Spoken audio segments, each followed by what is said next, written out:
You are listening to the Racer to Racer podcast presented by Race 92. Race 92 is a vintage-inspired racing apparel brand specializing in celebrating vintage race culture and adapting to motorsports today. Check out race92.com for all your racing merchandise needs. I'm your co-host, Aaron McAtee. Other co-host you may have seen walking out of a great clips with a big old smile on his face. You've probably seen him at a dirt track. He is the one and only Scott Bowie. Scott Bowie, what is going on? Not much, Aaron. How are you doing, bud? I'm doing great. It was a great weekend. Was at the PRI show all weekend. It was definitely great to, check out things there, meet a lot of people, definitely made some connections. And definitely gonna already talking to a couple people from that show to get them on the podcast. So definitely excited about those people. And yeah, definitely looking forward to that. And ironically, how it worked out, and we didn't even plan this. This is how it worked out. The episode we were releasing this week, it's very ironic that we're releasing it this week after the PRI show because it's with Steve Lewis. And for those who don't know, Steve Lewis, when you hear the name Steve Lewis, you probably think of Nine Racing and just dominating midget racing, which Scott will attest to. Being involved in midget racing himself, he lost a lot of races or got, I guess the word to use would be you got beat by Steve Lewis a lot. Yeah, like always. Steve Lewis, the greatest car owner in USAC racing history as far as the midgets go. I guess you can make the argument that Mel and Don Kenyon brothers are way up there too. But Steve Lewis, man, I geeked out in this one. I talk a lot in this one. Steve Lewis is one of those people that you compete against, but he's really kind of an idol at the same time, and just how they did everything, and the white 9 cars were so iconic. Mm-hmm. And they had so many great drivers, and their mark in all of auto racing is pretty indelible. All the drivers that come through the 9 racing, whether it's J.J. Yaley, Kenny Irwin Jr., Tony Stewart, Casey Kane, and the list goes on and on and on and on. Just the very best of the very best. Mike Bliss is another. And he was a guy I had never really ever met. Steve didn't go to a lot of races, especially in the Midwest. He was running his businesses at the time. Bob East took care of the cars, and Bob would have to report back and let him know how they did. And but yeah, no, I just really enjoyed talking to him, and very lucky to be able to speak to him. He's still, as we speak, the all-time winningest car owner in USAC racing history, midget racing history. Keith Coons and Pete Willoughby at KKM are closing in rapidly. I think they're within 10 wins, something of that nature, and they'll overtake that, if not next year, the following year. But that shows you how dominant that team was, because Keith Coons has been dominant now for almost 15 years, and had the very best of the sport drive for him as well. And it just like he says in there that they won. And for some of you out there, you'll know the name of this race. Copper World Classic was a big deal for us open wheel guys every year in Phoenix, and that was a race that he really wanted to win every year. And I forget, it ran for 25 years or maybe closer to 30. And at that time, Steve's teams won it 13 times. And he won it so many times, he didn't even realize he won it 13 times till he was reading the book. So, no, it was fun getting to know him and getting to know his story. And I just really appreciate him coming on. Yeah. And Steve, has always been, really nice guy. And actually, about, I don't know, probably 12, almost 15 years now ago, when I decided at one point I wanted to, to be involved with racing. I guess we're involved with racing now with doing this podcast and obviously being a fan. but I had reached out in high school to Steve to volunteer at Nine Racing. At the time, they weren't racing the national series or anything. They were just kind of doing one-off deals, and they were doing like the Ford Focus deal, like the development driver stuff. And I remember him responding like right away, saying like, yeah, I could, volunteer at the shop and stuff. And I definitely learned a lot there, and I'm definitely forever grateful for that opportunity. And it was really cool, catching up with them. And honestly, like ironically, I never even had the chance to really meet him when I volunteered at the shop. So to actually be able to meet him now, 12 years later is pretty cool. Yeah, and you mentioned PRI show and PRI, you know, on one side they, and like he jokes around, their sleepy trip told him he ruined midget racing. Um, he just changed midget racing. By the time Steve got done, the cars were different, the motors were different. The cars were a lot safer than they were when he first started. Motors were a lot faster, and a lot of it was because of the efforts that Steve put into it. And as we find out, Steve was really a catalyst in having Toyota build midget motors, which I Right. didn't even know. And so he definitely left his mark on the sport, but his PRI show left a mark Yeah, I was on the racers because it gave a really good organized place for racers to go meet their sponsors and go find sponsors and go talk to suppliers and really interact and make those connections that ultimately made the sport better. So Steve's fingerprints are all over the maturation of motorsports in the last 30 years. funny enough, we just talked to a driver who's in the Road to Indy series who was just talking about how important PRI was for him this year, going and be able to, meet some of his sponsors and, be involved in that aspect. So, um, yeah, funny kind of how that works. As you were saying, like you're talking about how Steve had a big impact on midget racing, but really, I mean, he had a big impact on racing in general. I mean, like you were saying Yeah. with PRI, just think about how PRI has changed racing. Really Yeah, and crazy to and it's think. in the way it kind of started, and it's kind of started at the Dome in Indy and like around in May and springtime, and then it then kind of moved down to Cincinnati for a while, and then it come back to Indy, and it just got bigger and bigger and bigger, and eventually it moved to Florida for several years. And man, he just like you said, he just really changed Yeah, auto racing in general. very smart guy, a lot smarter than I'll ever be, that's for sure. And Yeah, he just, he's just got the business mentality, and I mean, you can tell just by talking to him. yeah, yeah, absolutely. And he's I wouldn't say he's calculated, but he's measured. Mhm. And people will see that, like, he thinks about his answers before he gives them. So he's not this is a guy who doesn't really work off emotions necessarily. He works off thought I again calculation, but I'm not saying he's calculating. He just understands that you can't overreact to things. And um, yeah, and I just thought it was great talking to him. He actually said he listened to the podcast right before, we interviewed him, which was, I think, the Will Power one, and he said he really enjoyed that, so it was cool to hear that he actually listened to it. Yeah,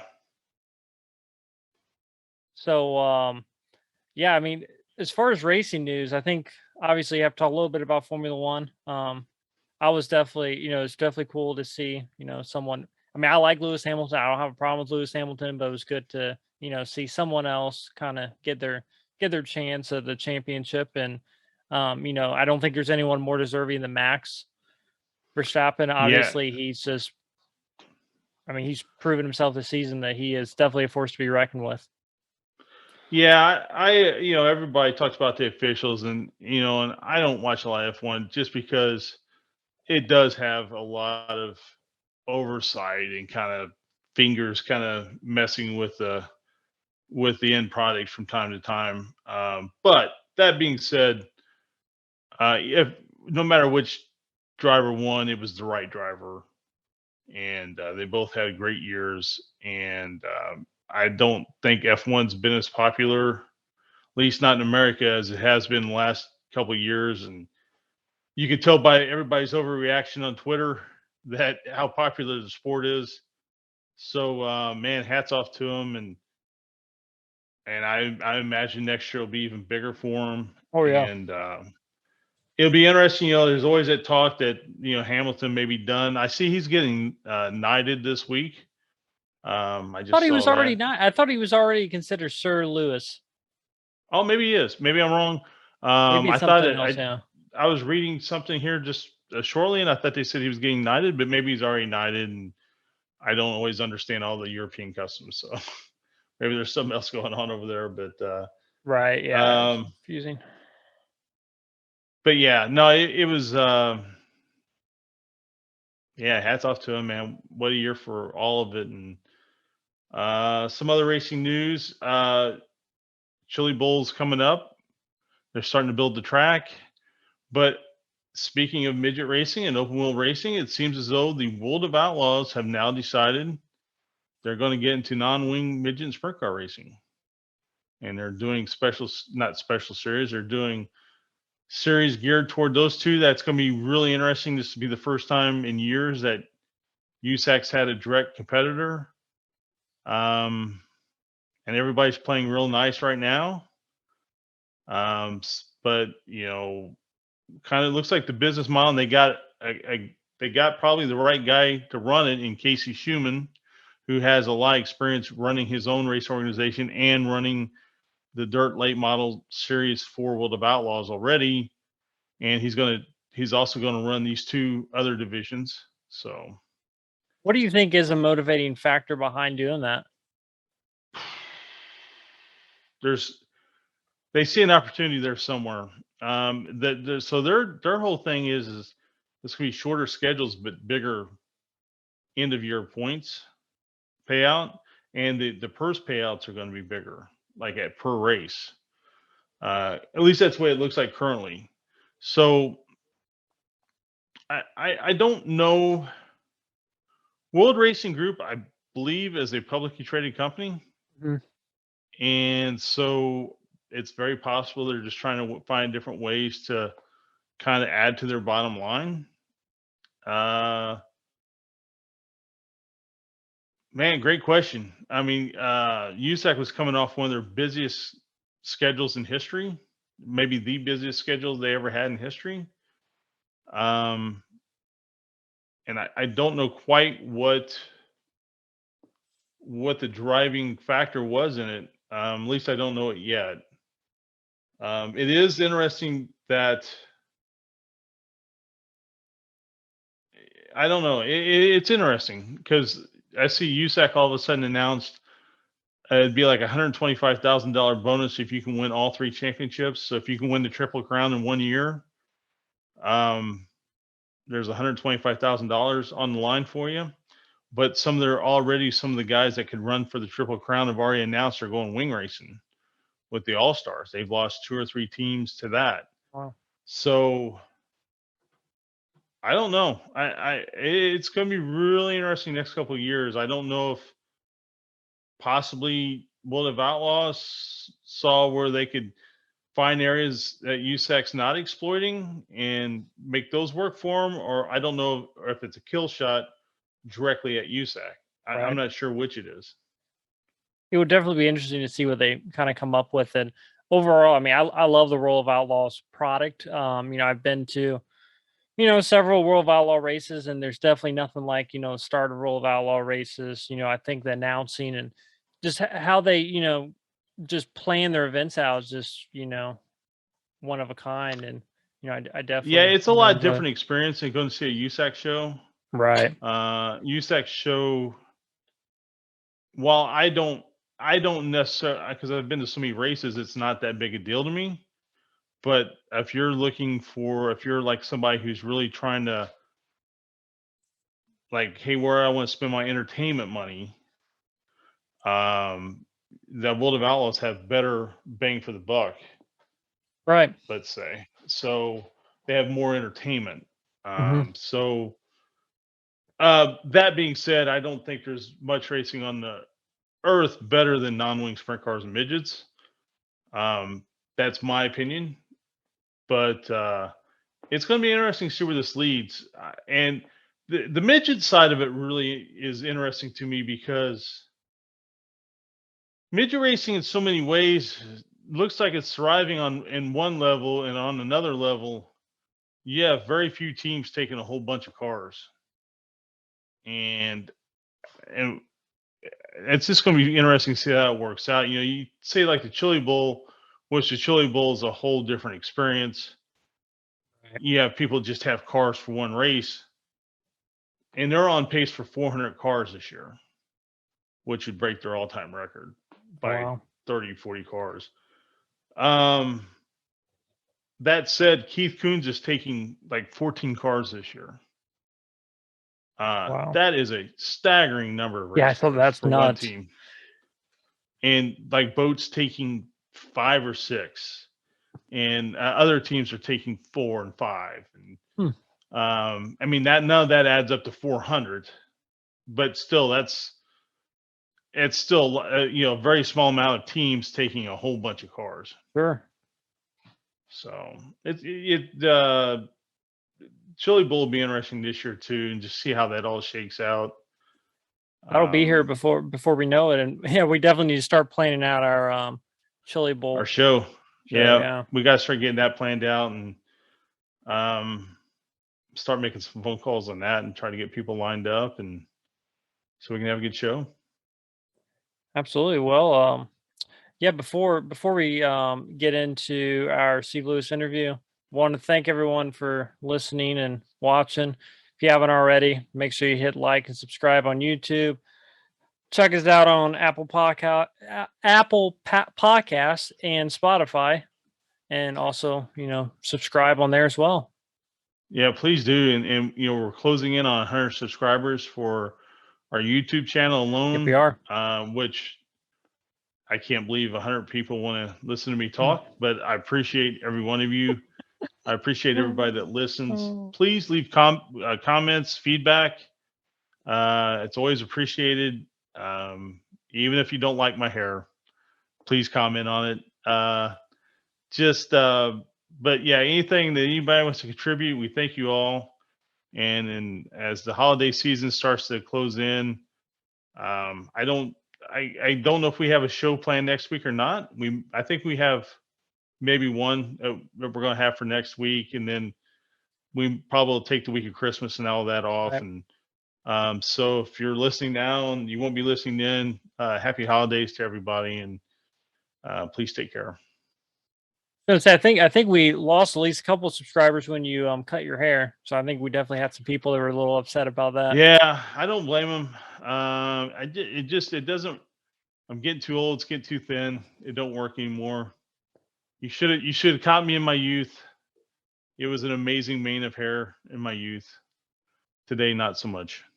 And the stats I saw said that 85% of the subscribers we lost were female. So, right, yeah, no, yeah, I can see why I would be a heartthrob. Man, you lost my train of thought. I don't even know what I'm saying now. But no, we we definitely appreciate everyone watching, listening, and yeah, definitely stay tuned. We like I said, we're working on some other people to get on here very soon. A couple, obviously all of them very excited about, but there's a couple that I'm definitely looking forward to, and can't definitely wait. one curveball in there too. Yeah. One definite curveball in there, but man, if that one work it out, I'll be extremely happy. It'll be kind of a starstruck moment for me. So I don't really get starstruck, I would say, from doing the podcast. Mario was definitely kind of surreal to actually. I mean, I've met Mario before many times, but to actually, be able to talk to him for an hour like we did, that was kind of like. Well, like watching on the screen, and I was like, I felt like I was watching a video, but I was actually interacting with them. Well, how lucky were we too to be able to talk to Bobby Allison, right? Oh, absolutely. I mean, yeah, what a great guy. Man, what an absolute legend. Absolute legend, man. Like, if you didn't watch Bobby race, he was such a great racer, and man, it's a shame time takes its toll on all of us, because man, how great would it be if we could have the Bobby Allisons of the world competing against the Kyle Larsons of the world and all that, but it won't happen other than maybe in video games someday, but it's pretty cool. I did want to give a shout out to Racer Collect. We did a little thing with them in the last episode. We had Patrick Patton on. He talked about Racer Collect. So definitely, check them out. Racercollect.com. They kind of have a neat, kind of model where they're having, they're kind of like a platform for drivers to, sell their memorabilia. And, it's authentic because it's coming directly from the driver. So, it's definitely cool. And we're definitely, here to support them any way we can. Yeah. And if people think it looks really weird what I'm doing with my arm right now, if you're watching, I'm trying to keep my cat from coming into the frame. So he's now gotten big enough he can climb up on the table. That's why I closed my door, because if you remember some of our early episodes, it was the Scott's battling his cat right now. It was the I'm going to keep talking because I'm kind of interested to see where this goes.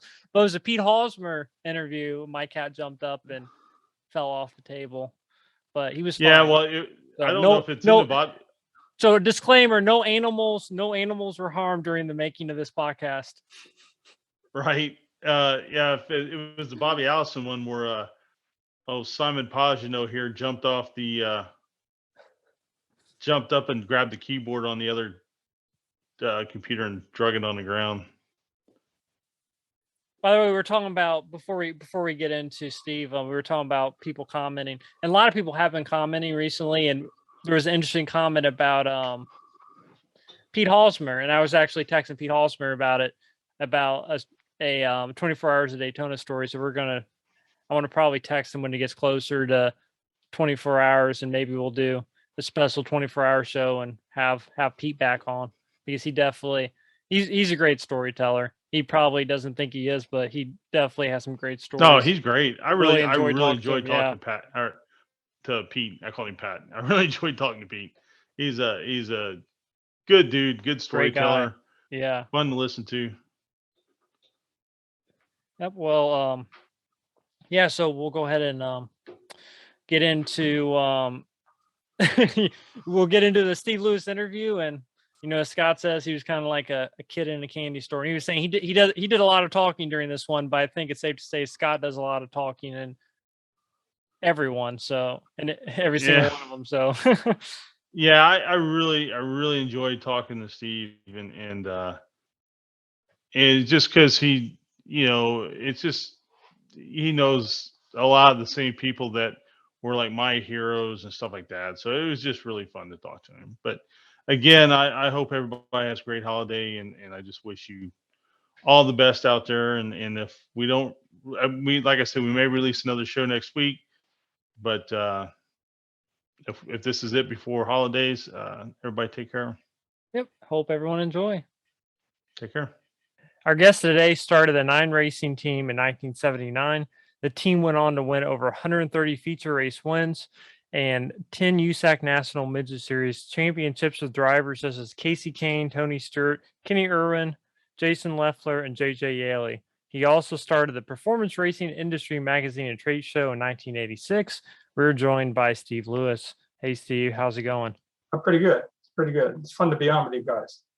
Yeah, no, really appreciate it. As I was telling you in the email, I volunteered for 9 Racing 11 or 12 years ago. So it's been a while. But when we started the podcast, I knew you were someone I definitely wanted to try to get on. So we definitely appreciate it. Okay. Well, Steve, first of all, again, thank you for coming on. But you and I have what I would say is a shared love for midget racing.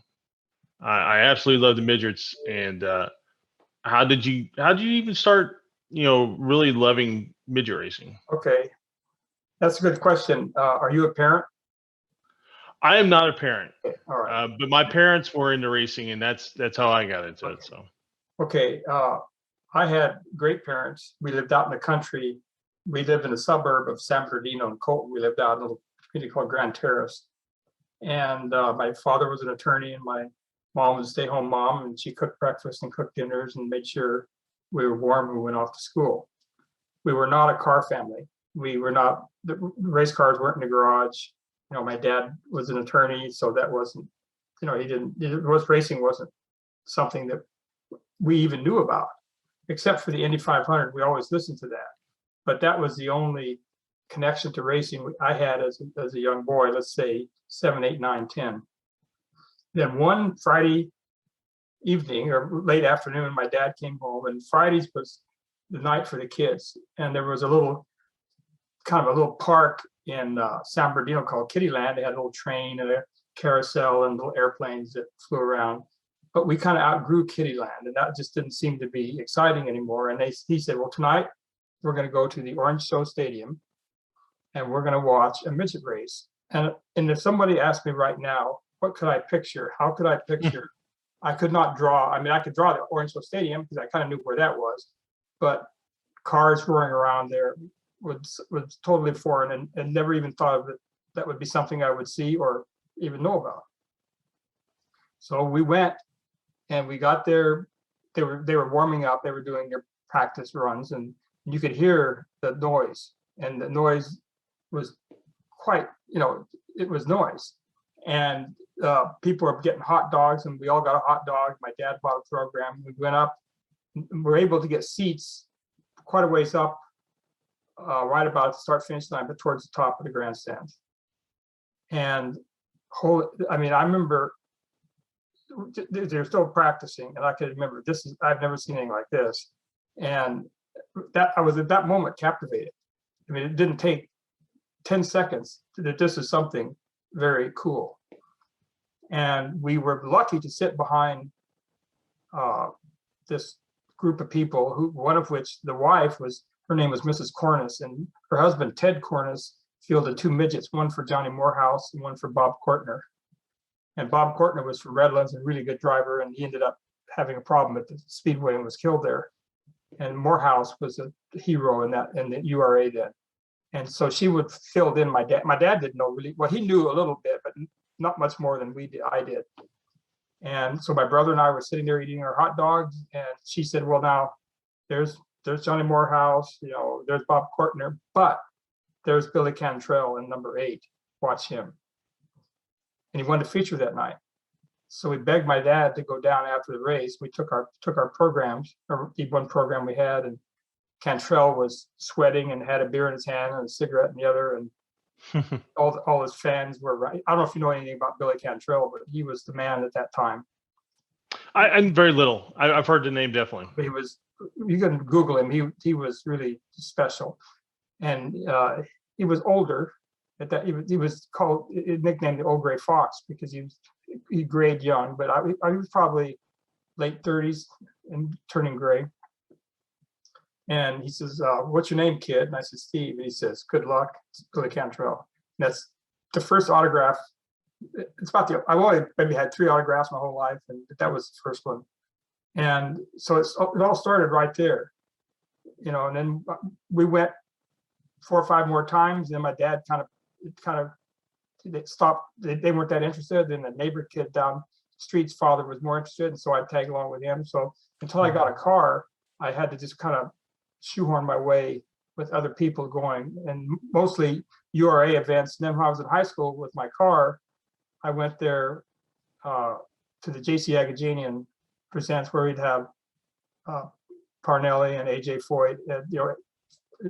Foyt would be in the Jack London Offie, and those were great races. So that's kind of how that was where the seed was planted.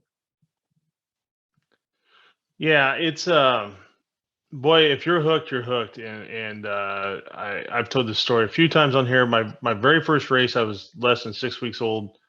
My dad worked for Carl Gilhausen, and it was a USAC sprint race. And obviously, I don't remember the race, but it's been in my family, literally from the day I was born. And man, once you're hooked into it, it's just, you can't. It's something you just never really shake. It just is. The time that we went, where we lived in San Bernardino, there was only roller derby would be the thing we would go. That would be the major league sport. The Rams played in the Coliseum. The Dodgers weren't out here yet, so this was a form of entertainment. I think that's why my parents took us there. but I looked at it as something different. That I saw people extending themselves and doing things kind of almost superhuman to will themselves into a position of winning or getting close to winning. And there's a lot of things that I was looking at were not so much from the entertainment perspective, but these men that were making the commitments, sticking there, and then it was, low cages. It was hairy then in terms of, what they had to deal with. And that, even as a young kid, I think I was probably 10 or 12 when this happened. And even as a young kid, I figured that these guys were special people doing what they were doing. So that's kind of what the part was. Yeah, I agree. They especially in that time period, obviously I come along just right after the cages were added. But man, it's just, especially in the days of the open cockpit, and I mean that's a tough way to make a living. I mean, you're extending yourself. But they were making a living. Then at that time, the URA was probably running at least 4 nights a week, sometimes 5. And Cantrell made a lot of money. Alan Heath made a lot of money. One story, that first night, Cantrell won the feature, and we're sitting behind the Cornice group, and they were really nice to kind of, because we were as green as grass. And Mrs. Cornice says, well, Alan Heath may be here next week because he was hurt in the sprint car accident in the Midwest. And I said, oh, who's Alan Heath? Oh, he's really good, but he lost his left wrist or left hand at the wrist. And oh, okay. And they may do a match race, but then we're hoping that he can come race because he's really exciting. So, but it was about the third or fourth time we were there. Alan Heath came to the track without a ride. He didn't have a ride. And he had done a couple of these little match races where he and Cantrell buzz around and just, half speed stuff. And so the announcer made, ladies and gentlemen, we're pleased to announce that Alan Heath will be in this guy's car and will be competing in tonight's 100-lap race, 100-lapper on a dirt track, quarter-mile dirt track. And okay. And so I don't know if there was an invert or not, but he started probably 3rd or 4th row. And by the 10th lap, he took the lead, and he won the race, 100-lapper. And you can look this up; it's a true story. And they had pillow. They kind of held him up with a pillow, and they added a piece of steel from the center of the steering wheel out that his left hook could rest on. And his right hand grabbed the wheel at the bottom. So when he went into the corner, his right hand like this. So when he went in, because he could have leverage. He had the leverage on it that way. And then the hook just went along. Because if it wasn't on there, it'd fly around. And he won that race, and he couldn't even climb out of the car. He was totally exhausted. Wow. And they stood him up. But that was another thing, is that man, Alan was always a little bit frail anyway, but here he still hadn't totally recovered from the bruises and battering he took in that sprint car wreck, and only with one hand. To me, that was probably the most amazing feat I've ever seen. Right. Oh, it definitely makes. Yeah, they definitely would stay with you. Like what for somebody like myself, watching Mel Kenyon run, all those years and be so fast, and I mean, we can discuss Mel.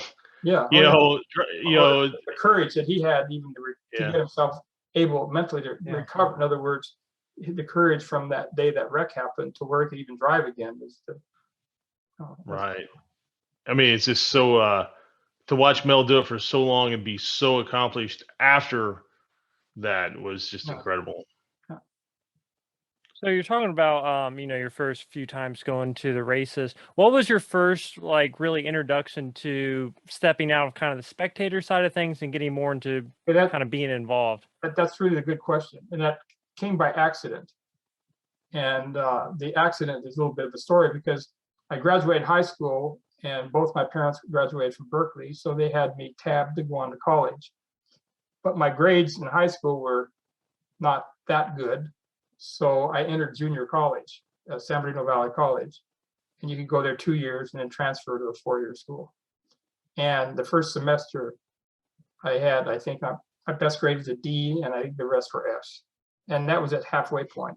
And I didn't know that the college would send the grade reports home. I kind of knew I wasn't doing that good. And I came home one night and my mom had this envelope and there was the evidence of just terrible. And then we said, we're going to talk about this at dinner. And my dad said, Steve, it's, I think for school, you don't need to go to school tomorrow. He says, either you got to go down and join the Navy or find a job. So that's ended the school department direction. And so I went to bed that night thinking, well, I don't know if I want to do the Navy right now. And so I don't know why I did this, but I went to Riverside and I went to this Volkswagen dealership, Econo Motors Volkswagen. I went in there. Well, my dad had a Porsche. That's right. My dad had a little 1958 Porsche. So I knew about Econo Motors. So I thought, well, maybe there's something I could do there because it was mechanical. And went into the showroom that morning and asked to see who would I talk to about a job. And they said, well, you need to talk to the owner, Joe Vitone. And I said, okay, here, just sit over here and we'll see if he'll be coming in. So the guy comes in and he has a suit on. And he says, come upstairs, son. So I said, I would like to have a job. I'll do anything. I'll sweep floors. I'll do anything. He said, oh, well, we have an opening for a mechanics helper. And then you're hired and come to work tomorrow. So I didn't know at that particular time, one of the drivers that was really good at the Orange Show Stadium and elsewhere during URA days was a Riverside driver named Don Horvath. Don Horvath and his brother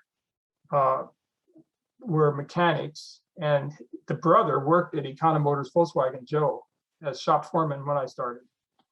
He left shortly after that. But so, because I was introduced to him as shop foreman, I said, you're not related to Don Horvath, the driver. He said, I'm his brother. I thought, oh my God. And then I said, I like midget racing. Oh, I said, why don't you come up to our shop in Sunnymead and help us? So that got me, here I am working at the, Volkswagen store 8 to 5. And then in the evenings I'd go up and they had a nice little Curtis Offie, and he could win a URA feature once in a while, and then a USAC race, he was mid-pack.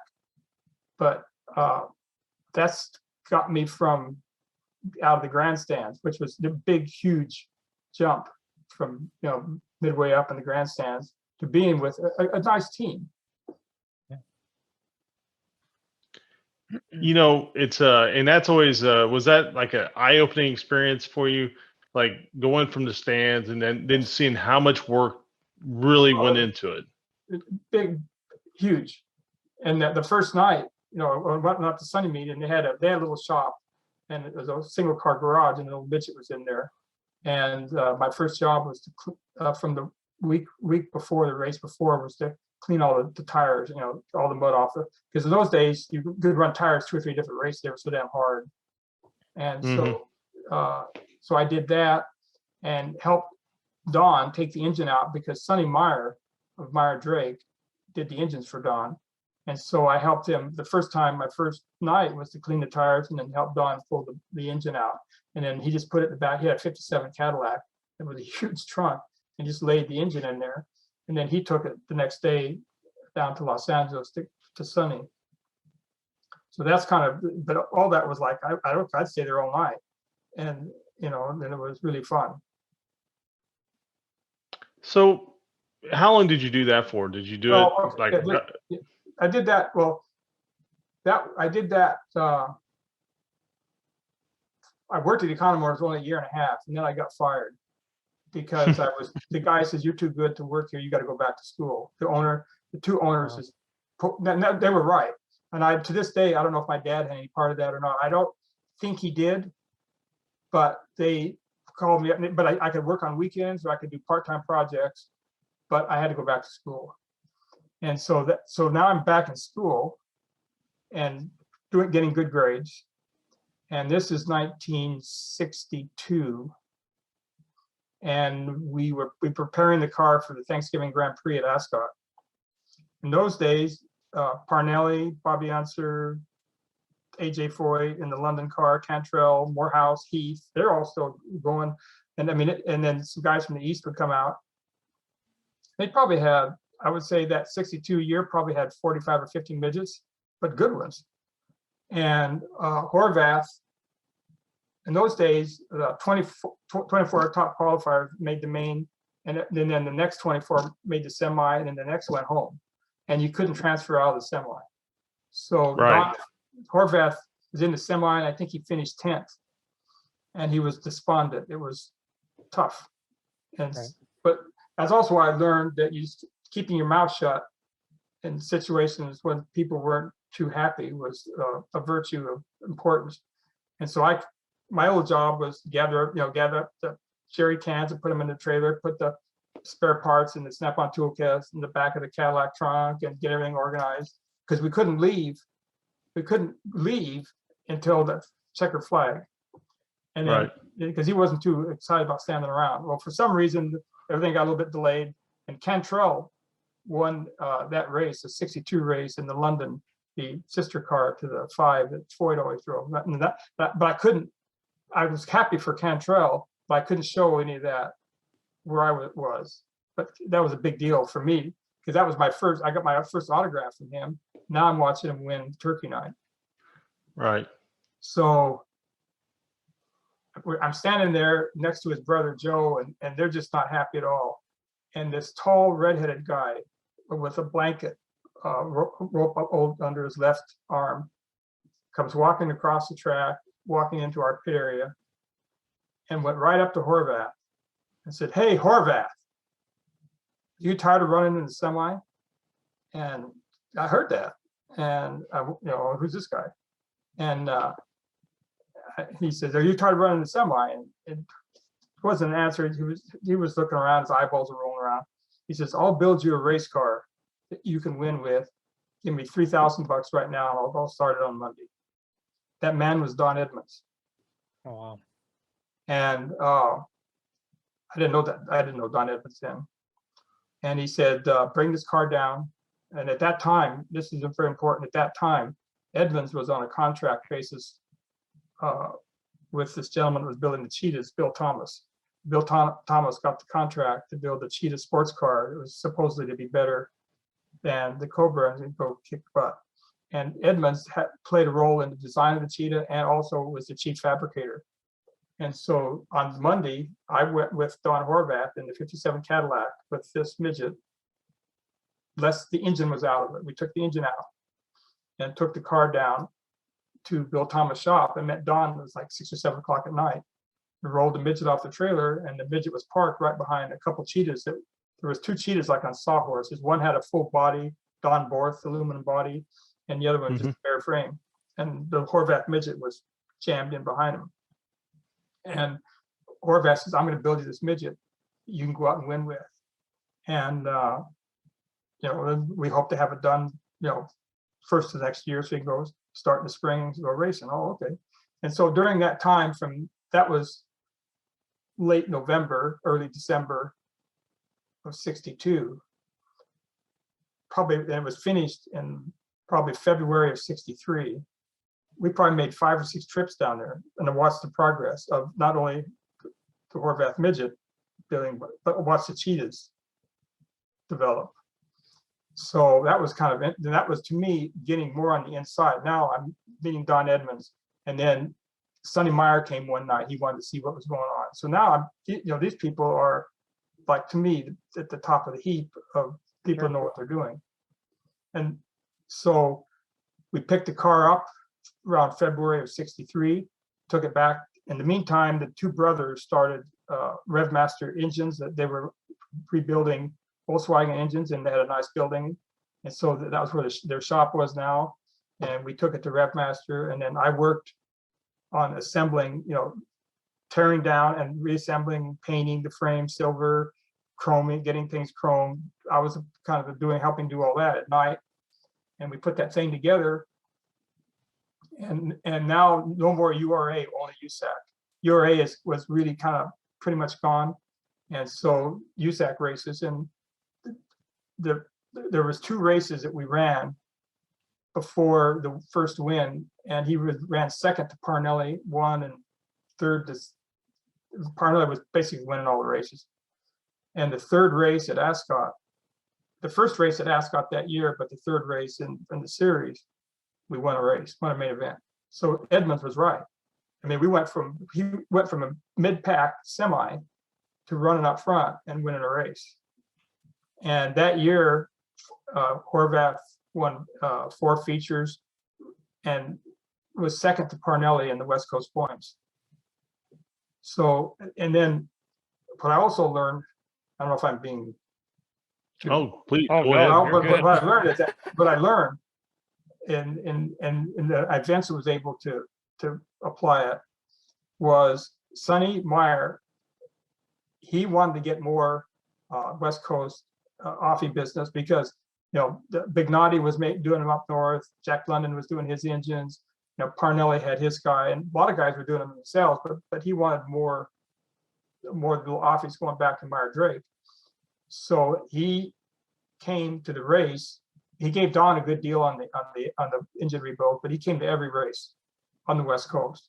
And at the first practice session, after the first heat race, before the main event, plugs come out, check the plugs. And if we wanted to go rich or lean, that was his department. No one, he decided that. And also it tipped the can a little bit for the main event and put some good stuff in there. He says, this will make it happier. Pop in it. Yeah, make it happier. I think everybody was doing that. Not everybody, but the guys that you had to. Oh, I would say everybody was doing it. Anyway, so anybody who's going fast was. Yeah, and then Don, after every time the car would come in, the stagger, no one had a stagger tape. You had the right rears were 500s and the left rears were 450s. And there was whether they were one was worn more or not. And Don watched that, and the air pressure. I did the air pressure, and it was kind of guessing by gosh, and it was with the tire prop. And then, but Don's big thing is that he felt the cross weight was really important for Don, and no scales, and he would lift up the left front, left ear, right ear. But he had an ingenious mechanism in this car that nobody had before. The front spring, it was a spring front parallel bar rear car. And in the old days, there were 2 bolts that went through the plate and pushed on the spring, and you would tighten one bolt and loosen another bolt, and that would change the weight across the car. Don invented this unique device where it was impossible to adjust the weight when the cars run rack, because you couldn't do that. So he made a shaft, mounted the shaft across the 2 bolts, and put cams on the shaft, concentric. So when you pull back on this rod on the side of the car, and it pushed down this, it let this one up. If you push the thing forward, it pushed this one down, let it up. So you could, the track is heavy, so you pull all the way to back, and then as the track dries out, you can change so there's more bite in the left rear, less bite, wherever you want. And Horvath was smart enough to figure out how to use that. And that device was a huge one of the, and then he was selling those after the first or second. We kind of hit it. He built a little aluminum box over it, but people are figuring it out. And he was selling those weight jacker things probably 5 or 6 every week. You know what I mean? And I bet. And doing that. And then the second car he built was for Doug Carruthers, the second one. And so Cantrell had one, because Cantrell was driving for Doug then. But being a part of that. But what was really important, I saw the importance of having an engine man dedicated to your program, not somebody in our garage at home thinking he's an engine man, but a real engine man. And also having Don Edmonds there took like Horvath before was he was the engine man when he was doing it in URA, they all did it themselves. But he just said, you think about the driving department and we'll make this car fast for you. So he thought about the driving department, the chassis, and so I saw how that worked. And it made a huge difference.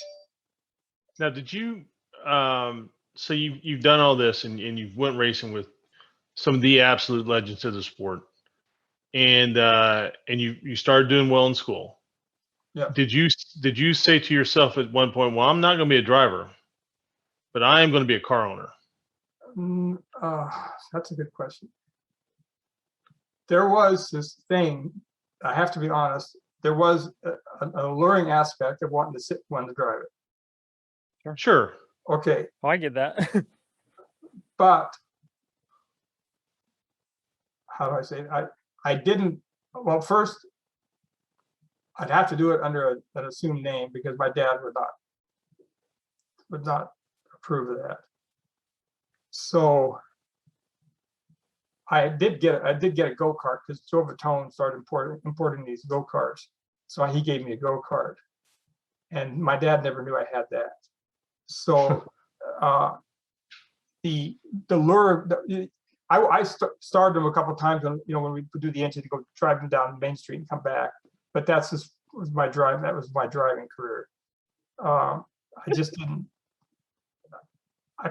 I kind of thought I wanted to do it, but I also thought that there was the element that maybe I didn't want to deal with, and maybe I didn't push that. Right. Like in my own experience, when I got a little older, my brother raced for a really long time, and like I said, my family been racing for a long time, and I raced a little motocross as a kid, because my brother did. And when I got older, I saw how hard he worked at it, and I thought, man, I just don't think I could be that good. But I always wanted to be a part of it. So I kind of always had my eye toward eventually kind of being an owner, which along with some other family members, we ended up doing. But yeah, well, I know, I kind of know what you're saying. I've driven midgets around a little bit now, but to race and but see the winning, you see, also I enjoyed the winning, that when winning was fun. Sure. Oh, yeah. And I'd rather, and because people, and that's what I learned about, Sonny doing the engine and Don Edmonds doing the car, and Don being a good driver. And we were racing against, we beat Parnelli, we beat Cantrell, we beat Johnny Morehouse, we beat Alan Heath. We beat those guys, and that was kind of fun. And Scott's, I was going to say, in Scott's midgets every time that he raced against you. Yeah, you were the stuff of nightmares in my life at one time, but that's all right. That's all right. That's what it's supposed to be. Yeah. Anyway, so that's kind of how that happened, or didn't happen. Yeah, especially in that time period. I don't care if they had cages on them or not. They were still rough. Rough. That's a fair way to put it. I mean, they were rough. Yeah.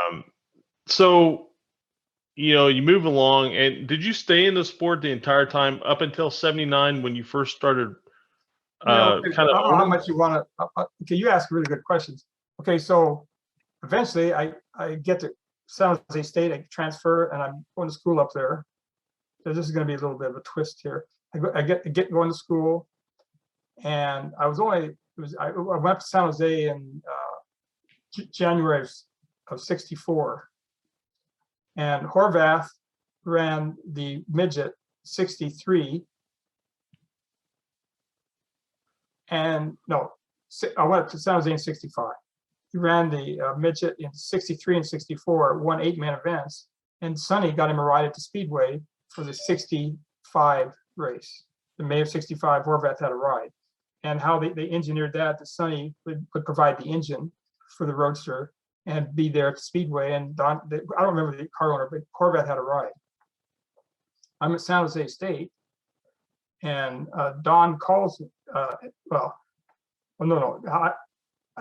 missed a very important part of this whole story. I got to back up here. Okay, so in '63 and '64, we're racing the Don Edmonds built midget, and we're winning races. In August of '64, there was a race in Fresno, at the Kearney Bowl. It's a famous little racetrack at the Kearney Bowl. Mm-hmm. And at that time, Bay Cities was really strong. They had some really good drivers up there, like Mike McGreevy's and Don Meacham's, and a young aspiring racer named George Snyder, and he was from Fresno at that time.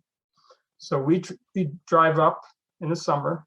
We drive up from Riverside in the '57 Cadillac with the midget going up 99, pull in, and we stay at the Hacienda Inn Hotel. It was a beautiful hotel north of the track. And then Saturday night or Saturday morning, we go over to the Kearney Bowl, and it takes a long time to check in. And then there's 2 or 3 practice sessions on pavement. On each practice session, he was just zoom, zoom, zoom, just passing people. And qualified, I think, first or second. But they had an 8-car invert, and Snyder was 8th. So George Snyder in the red Stanton Offie is on the pole, and Horvath in the pretty little Horvath midget number 2 then started 8th. So 50 lapper, throw the flag, and the Kearney Bowl was packed, all Fresno people. And Snyder then was from Fresno, and so he had the whole joint rooting for him. And Snyder, off he goes, and there was 2 ways to run the Kearney Bowl, and the fast guys kind of they just pointed the car right up the top, and it would quiver and go down the back straightaway up the top. It had a little bank, not as severe as San Jose, but a nice little bank. So off Snyder went, and then off Horvath went, and so about 25th lap, about halfway through the race, we got into second place, but was a straightaway behind Snyder. And so 4 or 5 laps, boom, Horvath's right on Snyder's nose to tail, little hard firestones, right rear. And off they go. He's ran in formation like that for about 8 or 9 laps, just together. I'm wondering, how long is this going to last? Well, it didn't last too long after I thought about that, because what happened going into 1, Snyder gassed it a little bit too much, spoke the right rear, it just went a little bit sideways. Horvath hit him in the tail, and Snyder spun all the way down the back straightaway, back into the wall. The 4,500, 5,000 people, the booing was quite strong, and all sorts of other words. So they started Snyder. He just bent the rear bumper a little bit, and then he started back there, and Horvath won the race. I have a picture downstairs in my little room of J.C. Agajanian presenting the winner's trophy to Horvath, and people in the grandstands are saying every non-complimentary word quite aggressively. And Agajanian, they both are kind of looking at the stand, and no one's smiling. And I had a little jacket that had Revmaster Offie on it.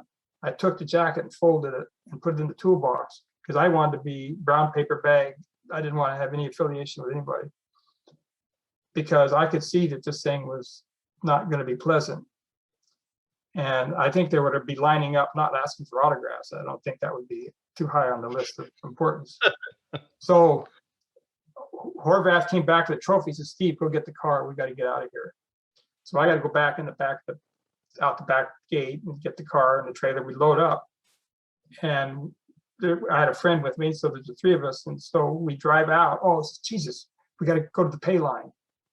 And the pay line was in a bar behind turns 1 and 2. There was this nice, cool little place where they had the red booths in the bar, and Agajanian and I think Don Basile then had a card table at the end of one end of the bar, and they had all the 100s, 50s, and 20s stacked up in the pay sheet.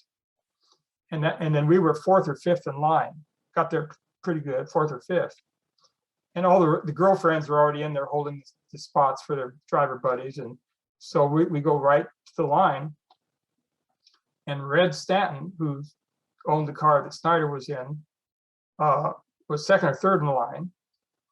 And so he goes up, and he's a couple ahead of us. So he goes up, and the guy that was ahead of Red, he finished 10th or 12th or 5th, got $300 or $400. And he saw Red and said, "Hey, what was this? That fucking Horvath, can I say that? Or that Horvath guy, Sure, that good. Horvath guy, you'd have picked up, it was 5,000 to win." And then that was a lot of money.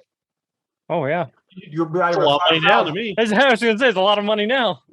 So this guy turns around, and that guy stuck the needle in him, and he sees Horvath right behind me.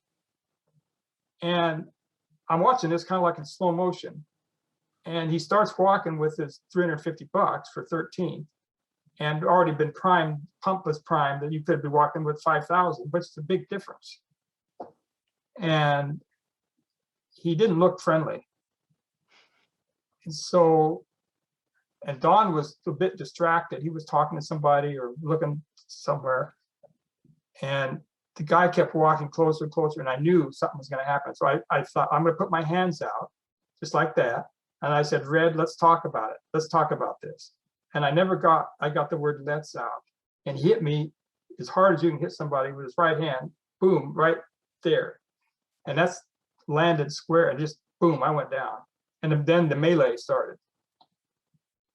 And it didn't last 30 seconds or it didn't, that wasn't that long. And I remember getting up off the floor and there was just this big like bump there. So we got in the car and went back to the Hacienda Inn and had our steak dinner in the mermaid room, which we watched the mermaids swim around. You know about the mermaid room? No. I've never heard of that. Well, it was the swimming pool. Mhm. They had all glass. The bar was subterranean, and because the dining room was closed, but you could still get a steak. So if you Google Hacienda Inn mermaid room, you will see the bar and the 8 stools, and we sat on one of those stools. This hotel is torn down now, and had our steak, and the bartender gave me this bag of ice that I held on my face while we enjoyed our steak. But the problem with that, so we go home the next day, Sunday, and there's a telegram at Horvath's house in Riverside where USAC suspended him and took his points away and did a bunch of stuff. I mean, pretty heavy duty. And then he sold that midget to the Gearharts, and they put Snyder in it. So Horvath doesn't have a midget now. And then that's when he got hooked up with Doug Carruthers. And he ran second turkey night that year to Parnelli and Doug's car. And then when he came up to San Jose to run Vallejo Speedway in Doug's car, he was killed in it. Oh, I didn't know that's how he was killed. Yeah. That's how the end of the Horvath stuff. so so before 1979, which is the first time you were actually part owner of the team. So was this team just owned by Don then, or was he? Okay, so during the Horvath era, Don and I saw Don as somebody of value. And then so I was in the motorcycle industry producing trade shows and publishing this motorcycle magazine. And so I did a couple catalogs for Don, helped him with his catalogs, and photographed all the parts. So I kept the friendship with Don as post Horvath. And usually every Saturday I'd go to his shop and we'd have breakfast at this place. And then I would, if there was a catalog we'd work on, or I was just there. So that was going on up until this famous phone call. So it was probably 1978. I was mid morning, and our office was in Santa Ana, and Don's shop was Anaheim. So it's mid morning, and he calls me up and says, "Hey Steve, let's go to lunch today." And he'd never done that. So okay, I'll see you. So there's a little where his shop was. There was a little hamburger joint. So we sat down for lunch. He said, "Hey Steve," he says, "you've always wanted to own one of these midgets." I says, "Yeah." I said, "Well, you're now an owner." And I said, "What do you mean?" Well, you just got to give me $3,500 because we're going to build you a little 4-bar. Same thing he did. We're going to build a 4-bar midget with autocraft in it. And the reason he did this is that Doug was always his guy, but then Doug went over to Grant King, and that made Don mad. So I didn't know about that until that lunch. And so I said, "Okay, I'm in." And I sent him a check for $3,500, and he built the frame. And the car was coming along, and I go up at nights, help on the assembly process, and we had everything but an engine, and it was sitting on Don. Don had a big fabricating table. I remember the midget was sitting on the bars were sitting on the table, and we were doing some stuff. And I told Don, I got to go. I'm going to be gone for about a week. I got to go back east and see some customers. And one of our biggest customers was Fred Fox. He owns a company called Parts Unlimited. He was our biggest customer. And I'll be back in 4 or 5 days. And then Don says, "Well, when we get this thing done, we're going to either put Vukovic or Bettenhausen in it because we're going to go back there and kick ass." So, that's great. Fine. So I go back the next day. I get on the airplane and do my rounds. And then the last person I spoke with, my last meeting was Fred, and that was on a Friday. up in Janesville, Wisconsin. And Fred's a really good guy, and his business was really developing, and he bought full-page ads every month, and then he had 3 big exhibits in the trade shows. And he said, let's go to dinner. Oh, okay. So go to dinner. And he said, what are you up to? And I said, oh, I'm going to build a midget. I'm building a midget. And he says, you are? I said, yeah, I said, we'll build Edmund's midget. And he says, well, then you got to stay overnight, because tomorrow night, Sun Prairie, I want you to meet my brother, Stanley. I knew a little bit about Stanley. I think one time I saw him out here run, but never met him. Okay, so I stay overnight. We go up to Sun Prairie, and Stanley then had an Edmunds Sesco. It was pretty grim shape. It had a cage on it, but it was not maintained very well. But I mean, it was fast, but it was not a pretty car. That night, quick time, win the heat, win the main, run around the top of Sun Prairie. I mean, faster than crap. We come down to the infield, and after the race, and Fred introduces me, and he says, hey, I want to meet my friend Stanley. I want to meet my friend Steve. He works for the Motorcycle Daily News, and also he's building a midget. And Fox, before the word midget came out, Stanley, count me in. He said, count me in. And I said, right now, like you got 2 ahead of you, Bettenhausen and Vukovic. I don't give a shit about those guys. Just count me in. I'll be a part of this. I don't know if you knew Stanley at all, but he was 10 steps ahead of everybody. So I met him several times, but to say I knew him, I did not know him at all. You know how you just talk to people at the racetrack?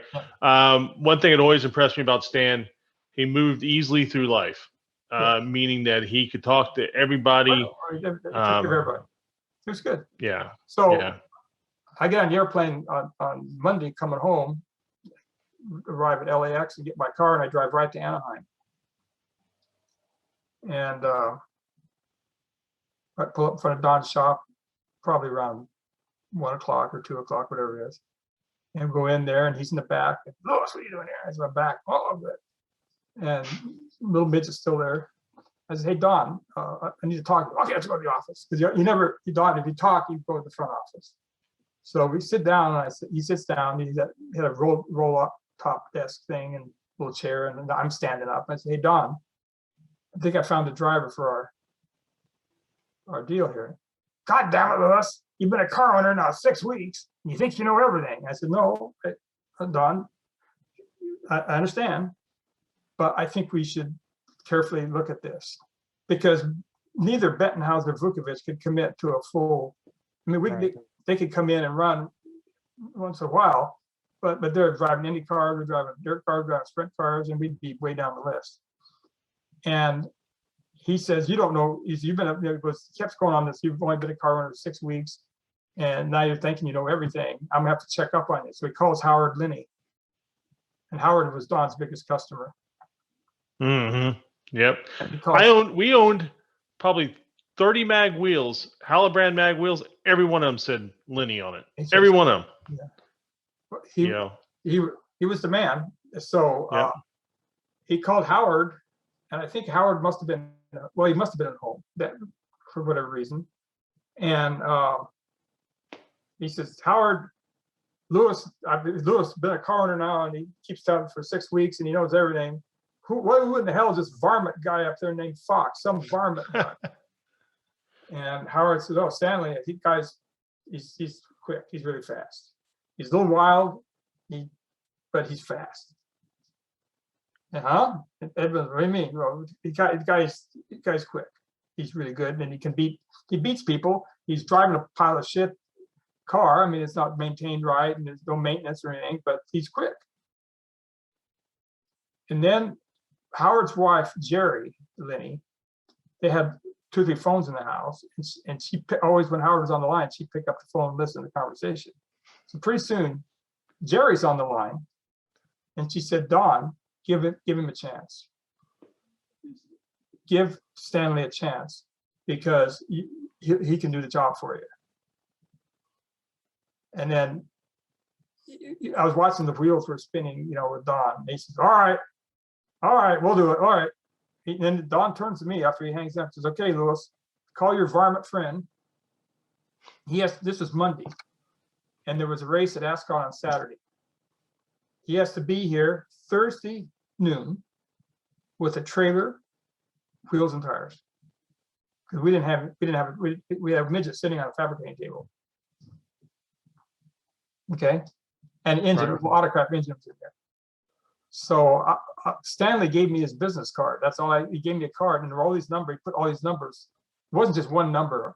There was 4 or 5 numbers with Wisconsin area codes, but not like that's his office or it's his home. It's just for numbers on the card. So I started calling numbers, and they were all bars. They were bars. And so I got down to the third number, and I said, is Stan Fox there? Yeah, he's here. So, hey, Stanley, it's Steve. Look, can you be here in Anaheim on Thursday by noon with trailer, tires, wheels, and fuel cans? We need fuel cans. Yep, I'll be there. Hangs up. That's all he said. I'll be there. So on Thursday around 10:30, I go up to Edmund's shop, and he says, Edmund looks at his watch. Your man's got a half hour. I said, he'll be here. And it's now 5 minutes to 11. He's not here. I'm thinking, oh my God, what am I gonna? And 10:59, this Dennis Kirk van, Dodge extended length van on 2 wheels comes screaming around the corner. This little trailer bouncing behind it arrives. He made it, and that's how it started. That's crazy. What a great time period that was too. You had Stan, you had Kevin Olson, you had You were buddies.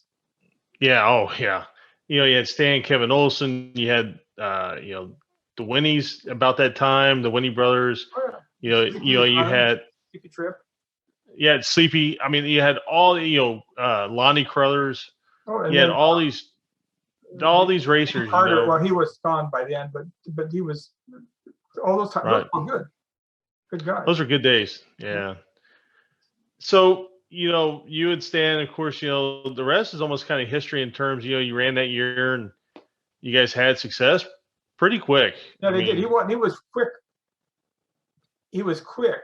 Well, the other thing that Don, after the first race, we ran the semi at Ascot. That first race, we ran the semi, and Don didn't have it soft enough. He had to soften the bars because we were just on top of the racetrack. So we fixed that. But then Don called me up for lunch again before right after that race. He says, I've been doing some homework on our man. Now he's calling him our man. I said his mechanical prowess is a bit slim, and he says we need to get Howard in on this program. So to go with either take the car or go be at every race and just manage it.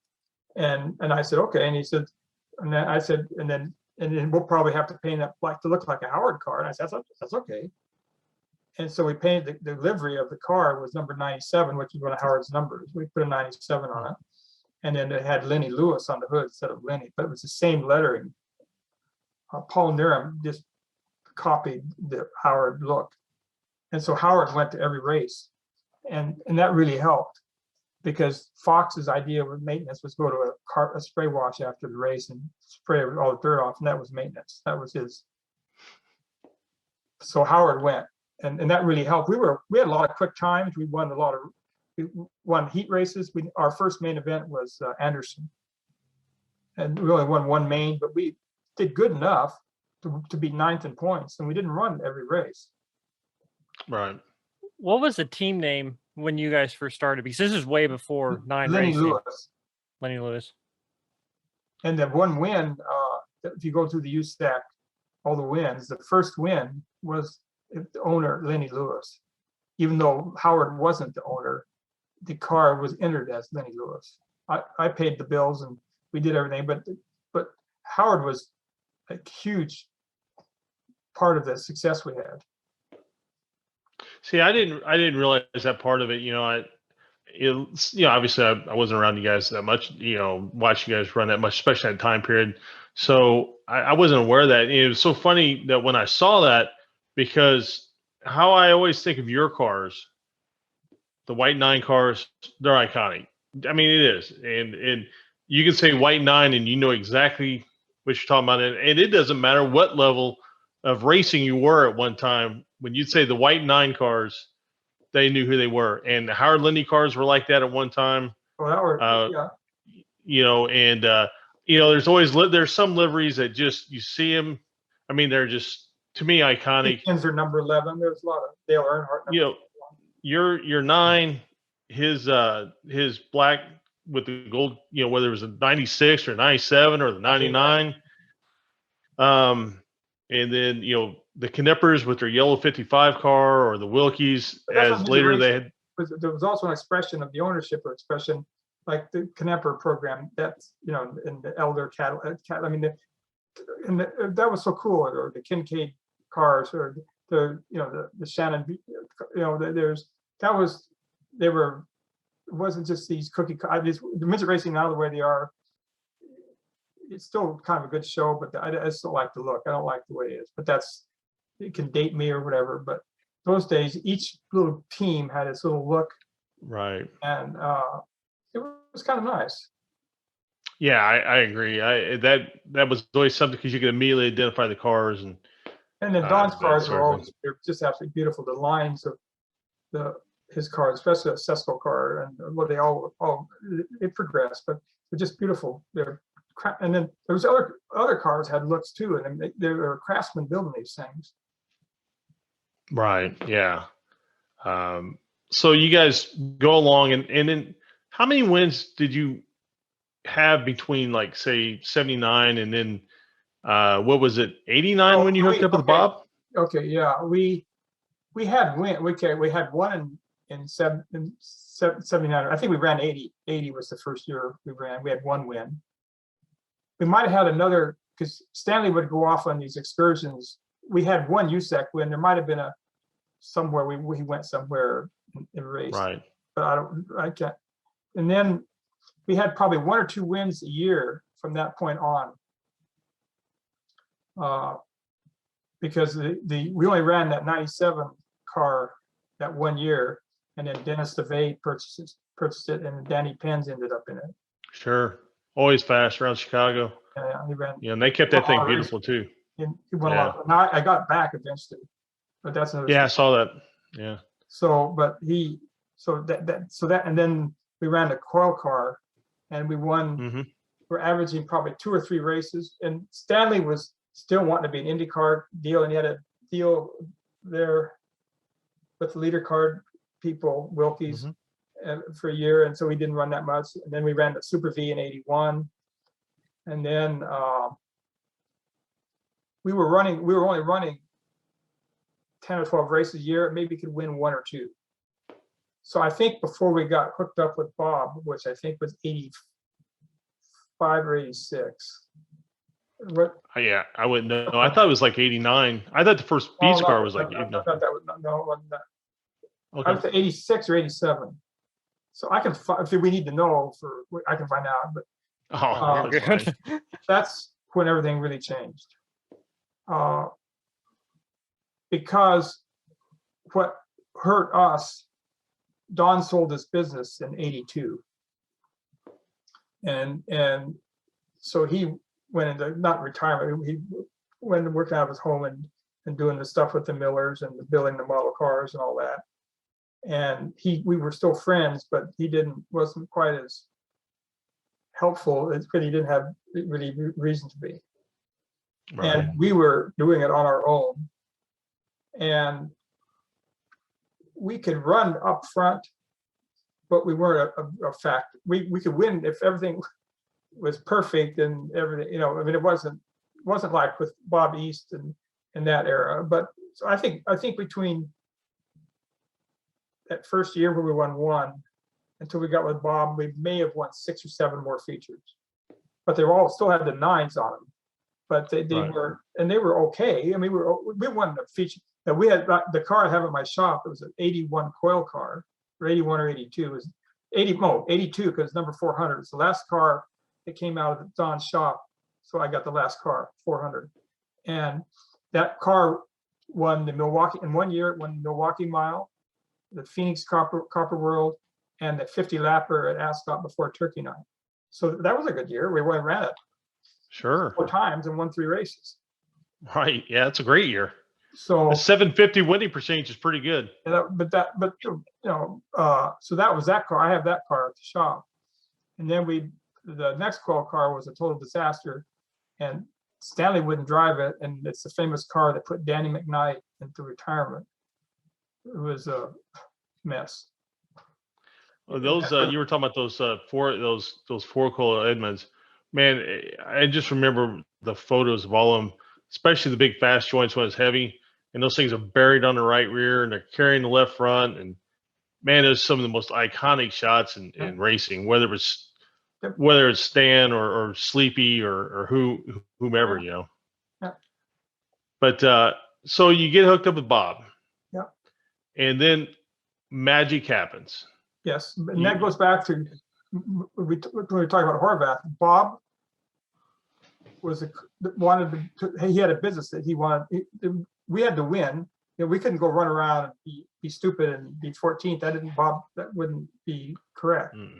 And so Bob, it ended up being all the right thing to do. He pretty much, my involvement in how much tire pressure in the right rear was 0, and that was the relationship I had with Bob, and it was right because it was a business for him, and so he Fox and Jeff Gordon had those 2 little beast cars that 1 year, and tore up the place basically. Oh yeah, and Bob's business as a result, and then we also had a Gertie program, and Earl would come to the races just like Sonny Meyer did. Earl would, because he wanted to get that little 4-cylinder program going. And he was a good engine, and Tim Sosby was involved in that. And so they would come and manage the engine department, and Bob was a genius with the chassis. And so. Well, you guys started a revolution in the sport, starting in that time period, you know, whether it was 87 or 89, 90. Man, there was just an explosion of midget racing. Well, you know, Bob East had a lot. I mean, his cars were good, and he had at one time. I mean, the main event for one time, I would say, was as much as 80% beast cars, and he had some at least really good owners. You know, buying those things, and so. And then Bob really liked pavement, and you know, I think he revolutionized that too. Like his pavement cars. Well, first we had little combo cars, and we change them over. But then he started building with the offset, and and they were just so good, and you guys were so good, and then you guys, for whatever reason, I always kind of wondered how this got started. Then you started adding cars, so it went from being like 1 car to 2 cars to 3 cars. That started fairly early on. See, Fox came. It was the whole Bob East situation developed when they were in New Zealand. Bob was down there, I think, with a Stanton for Fox, and the Beast, Bob wanted to do something on his own, like Edmonds wanted to do something on his own, and so they said, "We'll get Lewis to be the owner," and kind of like Edmonds did, and so that was hatched in New Zealand. And then,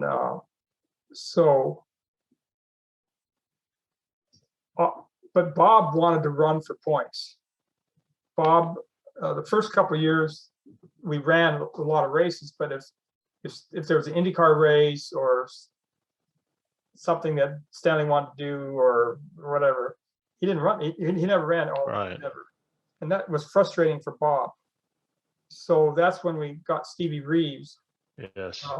That was probably maybe one of the most underrated drivers of his generation, even though he won championships. Yes, he was really good. Yeah. We got him in '92. And So that's what, now we have 2 cars. So that was we had only 1 car until Reeves came on then so we had 1 for Reeves and 1 for Fox. And that we did 1 year, kind of hit and miss. And then the second year, I think Reeves came in partially in 91 and then full time in 92, and he won the championship. Yeah. So that's how, so then we had 2 cars, because we always had to have 1 for Fox.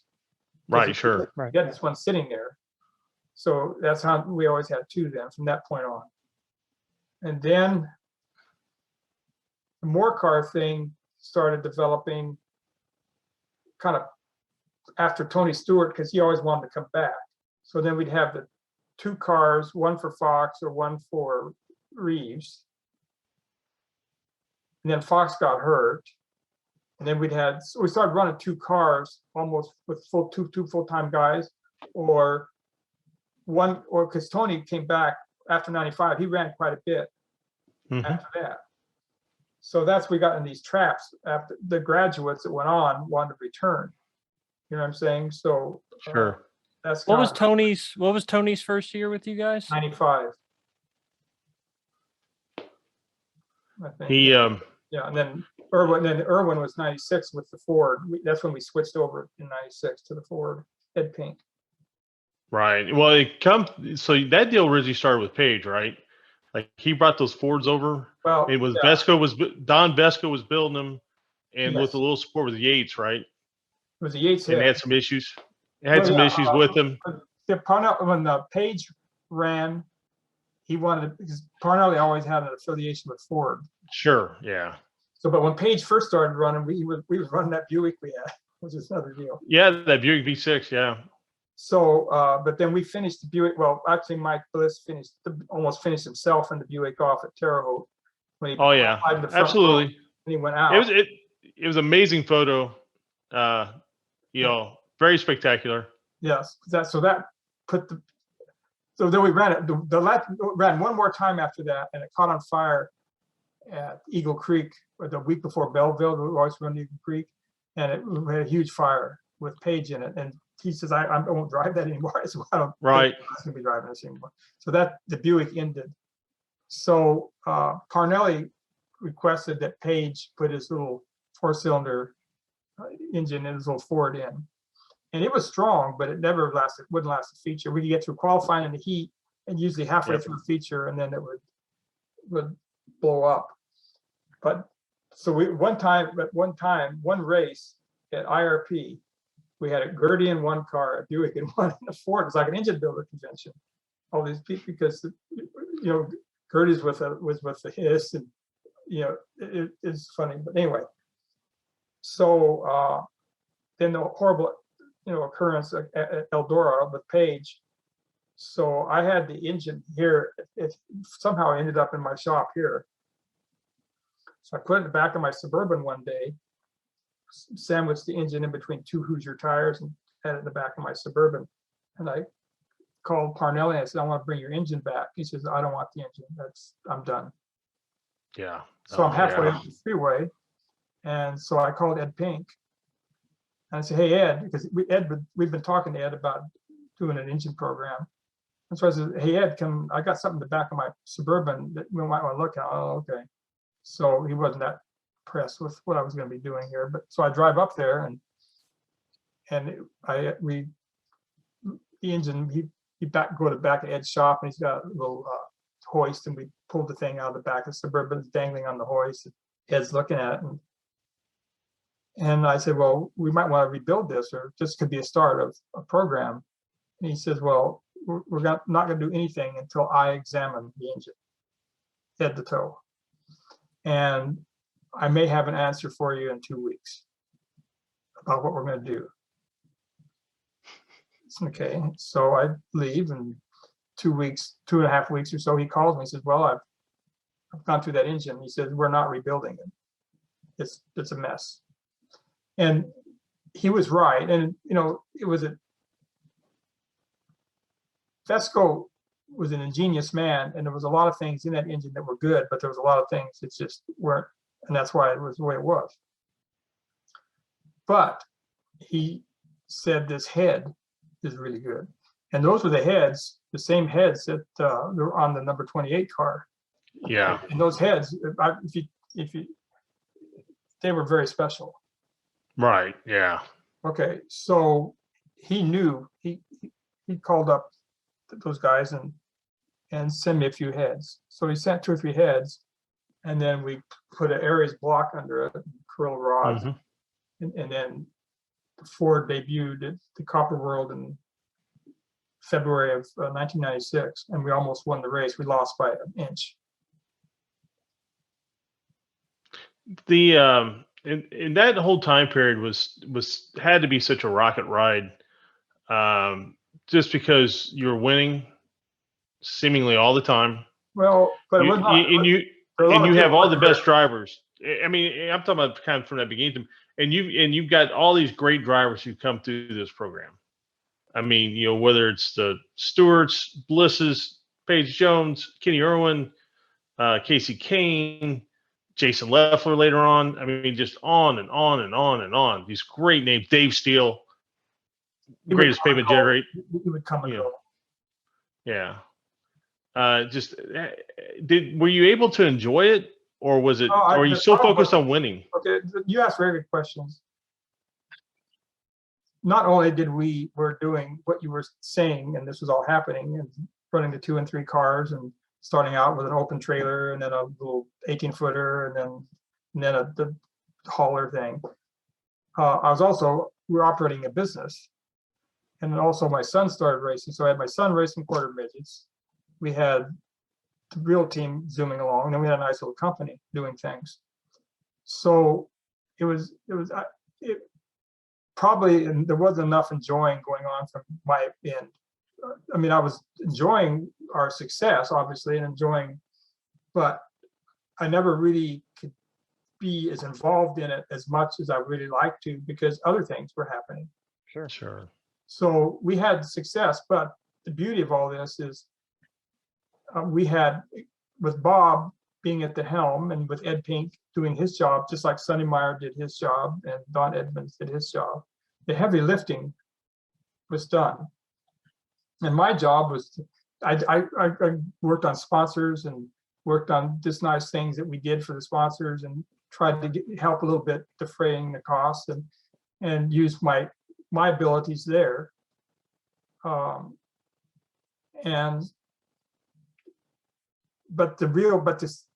Looking back on it now, I probably didn't plan the enjoyment factor, or didn't carve out a wedge of that as much as I should have, probably. Yeah, I remember talking to Bob one time. This was years after you guys had already, you know, I don't even know if you were still running at this time, even with the Spike deal. You may have already been done by that time too. And I said something to Bob, and he goes, well, he said, we won a lot. He said, but boy, I sure hated calling Steve when we did win. Well, that's true. Said, Bob was he did hate to do that. Yeah, he did. But I mean, I could tell when he told me. Huh? I could tell it when he told me that yeah. But during that time period, I can't ever remember one time we was ever crossways, either of us. And we won. I mean, people would be happy with half of what we won. You won them all, Steve. Well, you won them all. You won the last. You won the last Ascot. Yes. You won you won Belleville. Yes. You won the HUD 100. And Eldora. I mean, you won them. Yeah, we did. You won them all. The only one that seems like it got away from you, and I think it's because you didn't concentrate on them, because the USAC points is Chili Bowl. Is the only one I think got away. No, that wasn't points. Here was the deal on that. Okay. And this is the deal. We ran once with Fox, because he had a girlfriend. A lot of times we ran places where he had girlfriends. Or one. And bars. Something going on. So we ran once with him and made the main and ran mid-pack. And that was probably, so Fox that wreck was 94. So that must have been somewhere early 90s. We went down. Okay. But Chili Bowl was usually a week or two before Copper World. Phoenix. That's right. And the one thing that I felt to contribute to Bob is on pavement to test. And Bob liked that because whether it was the IRP or wherever we were, whatever pavement, Winchester, Salem, we would always test. And that really helped because Bob, a lot of people go test and run around and want to turn a quick lap, but Bob could watch the car, the attitude of the car. Oh, we got to stiffen this up if I extend this bar out, if I do this. So the next week we go back, would make a change.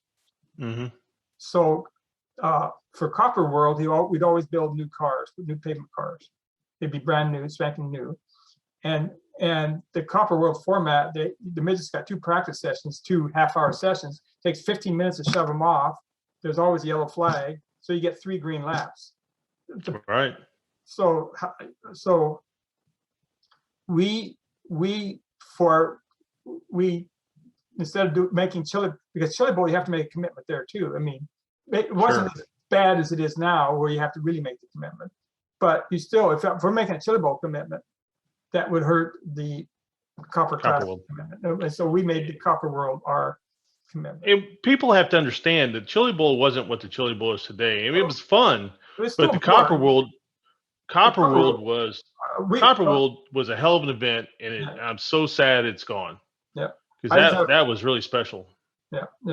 It was, and Dennis Wood, he's the genius behind that. Right. And I have some pictures here in this little scrapbook of some of the early Copper, like our first Copper World win was 1980 with Fox in a quail car, and the old front bleachers straightaway for the midget race packed. You can't find an empty spot. I have a picture. I mean, I forgot. I mean, Dennis Wood packed them in there, and the campers the whole infield was full of campers, and eventually they camped outside turns 1 and 2 out there. I mean, Dennis Wood deserves a lot of, just some accolades and pats on the back for what he created there. And the purses were good too for all 3 or 4 divisions, and it was televised. Right. Yeah, I just I love going to the Copper World. I love midgets on the big tracks, and I realize today nobody wants to run the big tracks. But man, I love the miles. I mean, that those 25 or 30 lappers, whatever they were, like it's good. That would get my blood pumping. I mean, when we're at the miles, whether it's Springfield Mile or Copper World or Milwaukee, man, I loved it. I loved every bit of it. Yeah. So you've done all this winning, and you've. Have we put people to sleep yet? Are we live? Oh no, we're not live. No, we're not live. People are snoring right now. You've done all this winning, and then and I really don't even know the true reason why either. At some point, you and Bob part ways, and then the winning isn't. I mean, you still win, but it isn't the same. At that time period, were you already kind of looking at the sport like, man, I've kind of done everything here. Do I really just keep going and going and going and going? Okay, this is a difficult part of the story. And I know Bob has his feelings about it. We had Ford, a commitment from Ford backing for the Ed Pink program. And they were providing some help with Ed and providing some help with us. And we were using these Aries blocks, and we were developing more and more and more and more horsepower, and the block just couldn't take it. The sleeves were slipping down, or it was just too much. And so Ed said, we need a block. And so Ed went to Ford and I went to Ford, and we needed some upfront money for some of the design. Ed had an in-house engineer. The designing was one thing, but the casting and the machining part. And so we asked for some support on that. And they did give us some support. Okay. But not quite enough. So we had, I think, 5 or 6 blocks. We built the new engines and they were okay. But there was a heating problem. We had some heating problems. There were some things, and then I had a famous breakfast with Dan Davis and asking, we need a little more help. And he said, this is, from his perspective, he thought the help that he was given was enough. And Bob, Ed was not pleased because he wanted everything perfect and right, and Bob wasn't pleased with some of the stuff we had to deal with that wasn't perfect and right. And by accident, and this is all what I'm saying is very true. It's true. By accident, Toyota, not by accident, they built the V8 engine for the truck series. Mm-hmm. And I got the great idea, why don't they debut that engine at our PRI show in Indianapolis? So a man by the name of Gary Reed was the Toyota guy that someone like me would talk to about that. And he said, oh yeah, we'll buy a booth. So they buy a booth, must have been 2008 show around in there, or 2006 or 7, maybe. They buy a booth, but we didn't really have anyone. It was upstairs by the grand ballroom. It wasn't on the floor. It was like a hallway. It's kind of, but there was a 10 by 20 booth, and then Larry Slutter had the V8 truck engine on the engine stand and Toyota Performance. It was more or less a PR. Toyota's entering NASCAR, and they kind of wanted to have a presence at PRI, and so there's a 10 by 20 booth with this V8 sitting on the stand, and Larry Slutter and Gary Reed and other people were in the booth. So halfway through the first day, I thought I should go up there and see those guys and just say hi to them and make sure everything's okay, because it's a big account, and you knew that this thing was going to get better. So I go in there, and Larry Slutter, he's a midget race guy. I don't know if you knew Larry. Oh yeah. Behind the Pontiac motor and well, the Cosworth and the Pontiac and the Cosworth, the Cosworth and all that. Yeah. So we knew him, and he's really a good guy. Like just a really good guy. And so I go up there and say, hi there. Oh, guys, Steve, good to see you. And everything goes, oh, this is great. We love this. Oh, okay. And I said, I don't know why I said it. I have no idea. I didn't plan on saying this. I don't remember thinking about it. But I said, you know what? How can we make this into a midget engine? I just said that. And so he said, I don't know. Let me think about that. And that's all it said. So about 3 or 4 weeks after that, must have been December, early January, because the show was always the first week of December. But I got a call from I don't know if it was from Gary Reed or for somebody at Toyota. They said, are you Steve Lewis? I said, yeah. I said, well, we want to have a meeting to discuss the idea about a midget engine.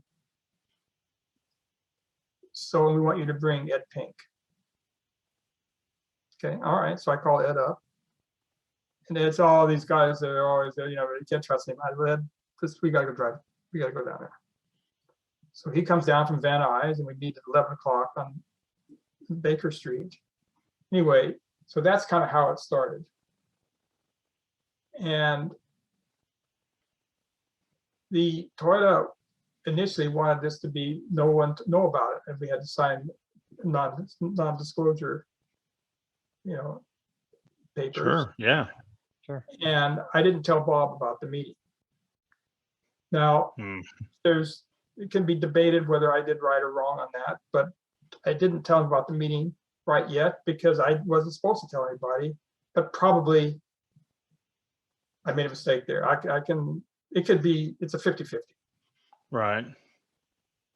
So the second meeting we went to, they gave Ed the head, which was on the box on table, and they gave him the head to look at and evaluate. And Ed said it's a good head. And by the third meeting, the deal was made to where they would do the engine. And that's when I told Bob then. Simultaneously, and this is simultaneously, Bobby got a deal with Ford Right. on the truck series with the Bud Moore team. And it was I think actually Bob's allegiance was to his son. Oh, absolutely. Yeah. And I made it difficult for him to want to stay with the team. We asked him, I mean, but he just said, Steve, I can't do this. And he was not happy about it. I think because he didn't want to see the relationship. I don't think he had any reason to have this thing go sideways, but so that's kind of why that happened. Well, you had roughly a 14-year run in auto racing. I mean, that's More pretty unheard of. From 79. Well, I'm sorry, 24 years. Sorry, 24 years. Like 24 years. That's almost unheard of. I mean, with Bob probably 18 or 19 years. Yeah. So, I mean, that's hard to do. And it was always so strange seeing that, because then you switched cars and you went to the Spike with the great John Godfrey. We kept the pavement cars. We had a pavement car, and we won. I think we won 8 races with the Toyota, 7 on pavement, 1 on dirt. I think Davey Ray won, either Davey or Darla, I can't remember which. We did okay with it. I'm going to say okay. And then 2008, the whole world changed with the economic mess of the banks. Right. And Toyota, they were supporting us big time. I mean, with a very strong program, and they wanted to diminish it, and I didn't want it diminished. And so then that's when that stopped. And that was all probably, I mean, everything's the way it is. Sure. Yeah. I mean, what are you going to do, right? I mean, that's life and business and everything else. Kind of one thing I like to do on this show is, especially with people who've been around the sport for quite some time, like with a driver, I'll ask about other drivers of their era. With you, I'm going to ask this question a little different way. And this is almost kind of paying tribute to some of the drivers you had that unfortunately are no longer here with us. And I just wanted to kind of ask you what it was like to work with some of these who were young men when you worked with them. So the first one I'm going to ask is Kenny Irwin. Okay, Kenny was the most dedicated to wanting to better himself and improve his craft. He would read, listen, talk, he asked questions.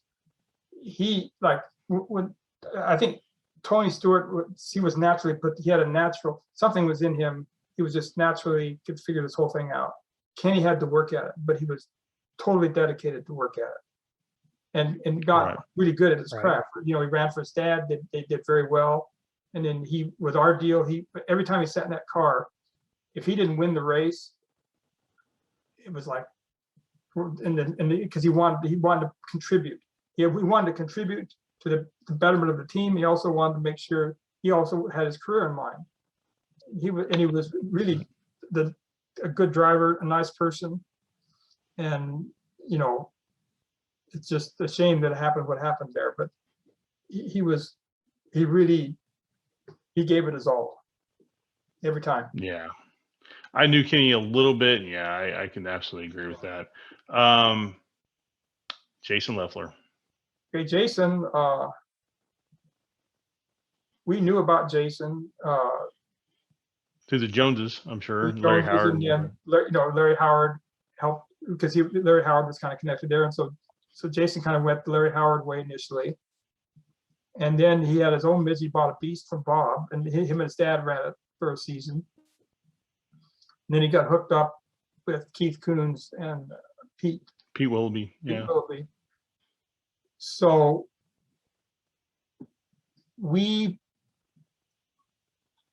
I can't remember exactly. We were probably a little slow on the uptake with Jason. And so that's why, because he had one of Bob's cars and was doing pretty good at it. And we were a little slow on the uptake on the first pass. And then he went with Pete the 2 seasons and really did well. I think he matured a lot with Pete and Keith too. What? I think he matured a lot in that time with Pete and Keith. Keith probably, and it's true because what he's doing now, he's one of the best on the program tuners. Yeah. And that was a good thing. I mean, and the cars were good. I mean, Spike was good then, whatever they were using. I think it was Spike. Stealth.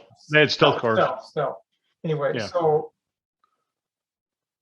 but that we missed it on the first time, but then eventually we talked to him and got him back. Right. Dave Steele. Now, I never really knew Dave. I talked to him a couple times. He was different from all the other drivers. Is that he was, how do I say this? First, he knew as much about setting up the cars, the pavement cars, as Bob did. Now he let Bob. There was never like arguments. Right. But Dave knew as much about things. So a lot of the other drivers just, were good. Like Dave Darland, he just stood on the gas. Tony knew about the setups, but Dave was probably the smartest or the most accomplished in terms of understanding the physics of the race car and what did what and why. And he was very independent, and it didn't take much. If something went a little bit haywire, he didn't want to deal with the haywire, and he just, that was it. But in terms of doing his job, we won quite a few races with him. But he did hit and miss. We never had him for a full season. Right. Yeah. And last but definitely not least, the man who kind of started it all, Stan Fox. Oh, Stan he's unique from a lot of perspectives. If he would have, Bob said this, and I agree with him. If Stanley would have focused 100% on rate, 100%, not 40%, but if he was, he would have been, could have been a Rick Mears, could have been Jeff Gordon, it could have been a lot of. I mean, he had the talent and the inner strength and the cerebral approach to the whole process. Stanley had, but he had a lot of things going on. He had worked a lot for his brother's business. He was involved in that. He liked having fun, and having fun was very important. And he didn't want to be nailed down. To run a season, he felt nailed down, and he never wanted to be tethered to something. Right. So, and he had his dream to run the 500, and he ran 7 times. He ran pretty good there, actually. And so he was the most unique of all, and special, very special, and a good guy too, smart. I always felt like Stan was probably the greatest money racer, especially of his era. Like when the money was on the line, that would get Stan's. That's when you want to stand in the car. I'll tell you a story about that. So when we had Stanley and Stevie, my deal with Stanley, because I couldn't go to all the races when we did the thing with Edmonds, I bought the car and the engine, and off we went. But Stanley brought the Dennis Kirk van and the trailer. So I said, okay, Stanley, our deal with Stanley, when it was decided that he was going to run the next season, is that you get 100% of the purse, but you pay all expenses. And all, if you need a radius rod, then we'll all provide that. So that was our deal with Stanley. And because he liked that, because that was an incentive program. And so you're right. He chose all the big purse races because he came out better there. Sure. Yeah. Okay. So that was part of that reason. I mean, I supported his concept kind of maybe accidentally, but it enhanced, like, that's why sometimes going to Granite City, it wasn't as for a 2,500 USAC win. If there's a 5,000 somewhere else, we go somewhere else with Stanley. Right. Okay, so then we bring Reeves in, and Reeves was on the 50-50 deal, the normal deal. And Janice East was supposed to be the bookkeeper, so we'd have a pile of Hoosier tires, and this pile was the Stanley pile, and he paid for that pile those are Stanley's tires. These tires over here were the Stevie Reeves tires, and so Janice had this. She was always running around with a clipboard, you know, making sure that because with Stanley, you know, with Stevie, you know, we pay for the tires. Stanley paid, and she was pretty good at that. And so this was going on for that half that, maybe that one season where Stevie ran hit and miss, and then 92 when he ran every race. And then Janice raised a question. She says, "This is crazy because I spend hours and hours," and then Stanley argues, and no, I didn't do that tire. And she said, "We just got to put Stanley. We got to put them both on the same." And Bob said, "I don't have any problem with that." And I said, "Well, so I don't know how this happened, but we had a meeting at the old Speedway hotel there. Sen had a room there. I don't know if he was testing with Foy, and we had lunch in the country club where we had a toasted cheese sandwich or something for lunch. And so we didn't bring up this idea at lunch, and then we went back to Stanley's room, and Bob said, we need to talk about some stuff. So we go back to Stanley's room. It was upstairs, and he had his daughter with him, and she's bouncing up and down on the bed. And so, what are we talking about, Bob? What are we talking about? Well, Stanley, maybe I don't know, it was Bob or both of us together. You know, Stanley, you know, we want to put you on the same deal as Reed, 50-50, and we'll do this and do that. He had his briefcase on the bed. He put something in the briefcase, shut up, like that. I quit. I'm out. You know, we never got into explaining why we were doing this. We said we just want to make this change. And when we said, you know, we're going to go from you getting everything to 50-50, he had something like his dark glasses that put in the briefcase, and grabbed his daughter and heads out the door. He quit. So that wasn't quite the reaction we wanted. Right. So sure. we said, "Let we come back." That was a really bad idea, Sally. So we went back to the old way. Yeah. So, you know, I can tell you that from my standpoint, I mean, we didn't even get into your business side and how you kind of really, I mean, the PRI show, I owned a small parts business for a long time, and I knew what the PRI show meant to me. I used to get those catalogs every month. Yep. I think we still get them. Yep, still get them. I get them, and you know, everything that you've meant to auto racing, not just midget racing, you really have left your mark. And not many of us can say that, but you sure have. We had a good time doing that stuff. And you know, I just want to say, you know, from a personal standpoint, always admired everything you and Bob did. Like I said, we had a car and we would try to compete with you guys. Very, very rarely were we ever successful at it, but boy, I sure admired you guys. No, we in that era. Now, that era, they probably had 30, 35 races a year, kind of divided, maybe say 25 to 30 races a year, about half and half pavement and dirt. We would win, I think a couple of seasons we won 10. We didn't win every race. Now, we won a good portion of the races, but other people win races too. I mean, Keith's program was strong. You know, there was a lot of people, you know, Ryan Newman that one year when he had that little we had a driving car and they'd go test and they'd run Winchester and RP and Salem. 8 times. I think he ran 8 times with that car, and he won 7 of them. Right. He won Colorado. I know he runs 94500. He runs Winchester. He ran that car 8 times. I think. So I mean, there was other people doing good things too. So I mean, I think we just everything kind of lined up a little bit. You know, Bob's approach, his little chassis was far superior than anything else at that time, and he kept And because we tested on pavement, kept developing, he could stay ahead.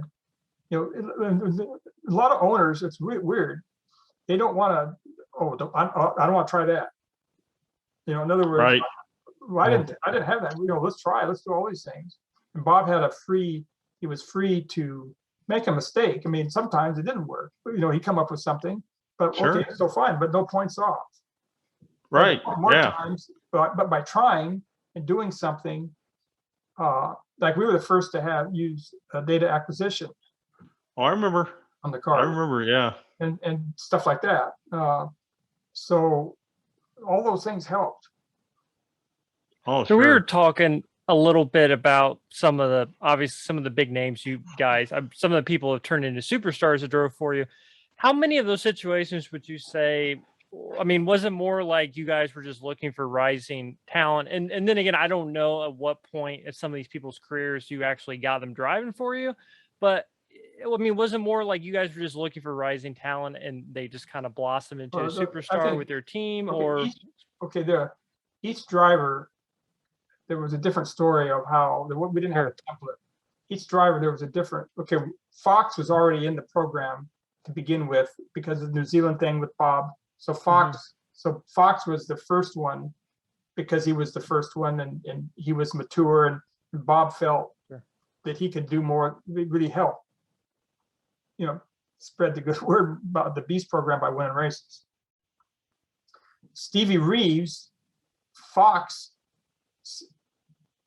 we saw Reeves run at Winchester in the Wilkie car, and we saw Reeves run places. He was really good. And Fox sort of helped with that one. He suggested Reeves because he thought that he and Reeves could get along.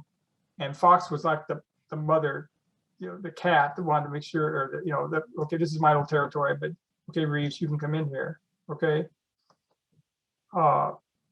Bob brought Chuck Gurney in to run those Copper Worlds because Bob had a relationship. And so that's Bob, you know, Bob contributed with Chuck. Janice East saw the commotion at IRP with the Potters and Stewart one night when something happened, and somehow suggested to Bob that get Tony in here because he looks like that's a rocky situation. So Janice East made a contribution there. Tony Stewart suggested Kenny Irwin. Bob really liked Dave Darlin because Bob, I think Bob's way of racing and how he was brought up with CRA and when he ran out here, he saw a lot of himself in Dave. And we got Dave to do hit and miss with us when we had a spot. And so Bob, that was Bob, and he engineered that. Mike Bliss was pretty much Bob because the Blisses were customers and we just used Bliss again, hit and miss when he was really good. Great payment driver, man. Awesome payment driver. Very good. I think he ran like 10 times and I think we went 7 or 10 or something, like Winchester, IRP, and Louisville, wherever we ran. Okay. I believe that. So this is kind of how, you know, Casey came to us in an interesting way, but each one has a little story.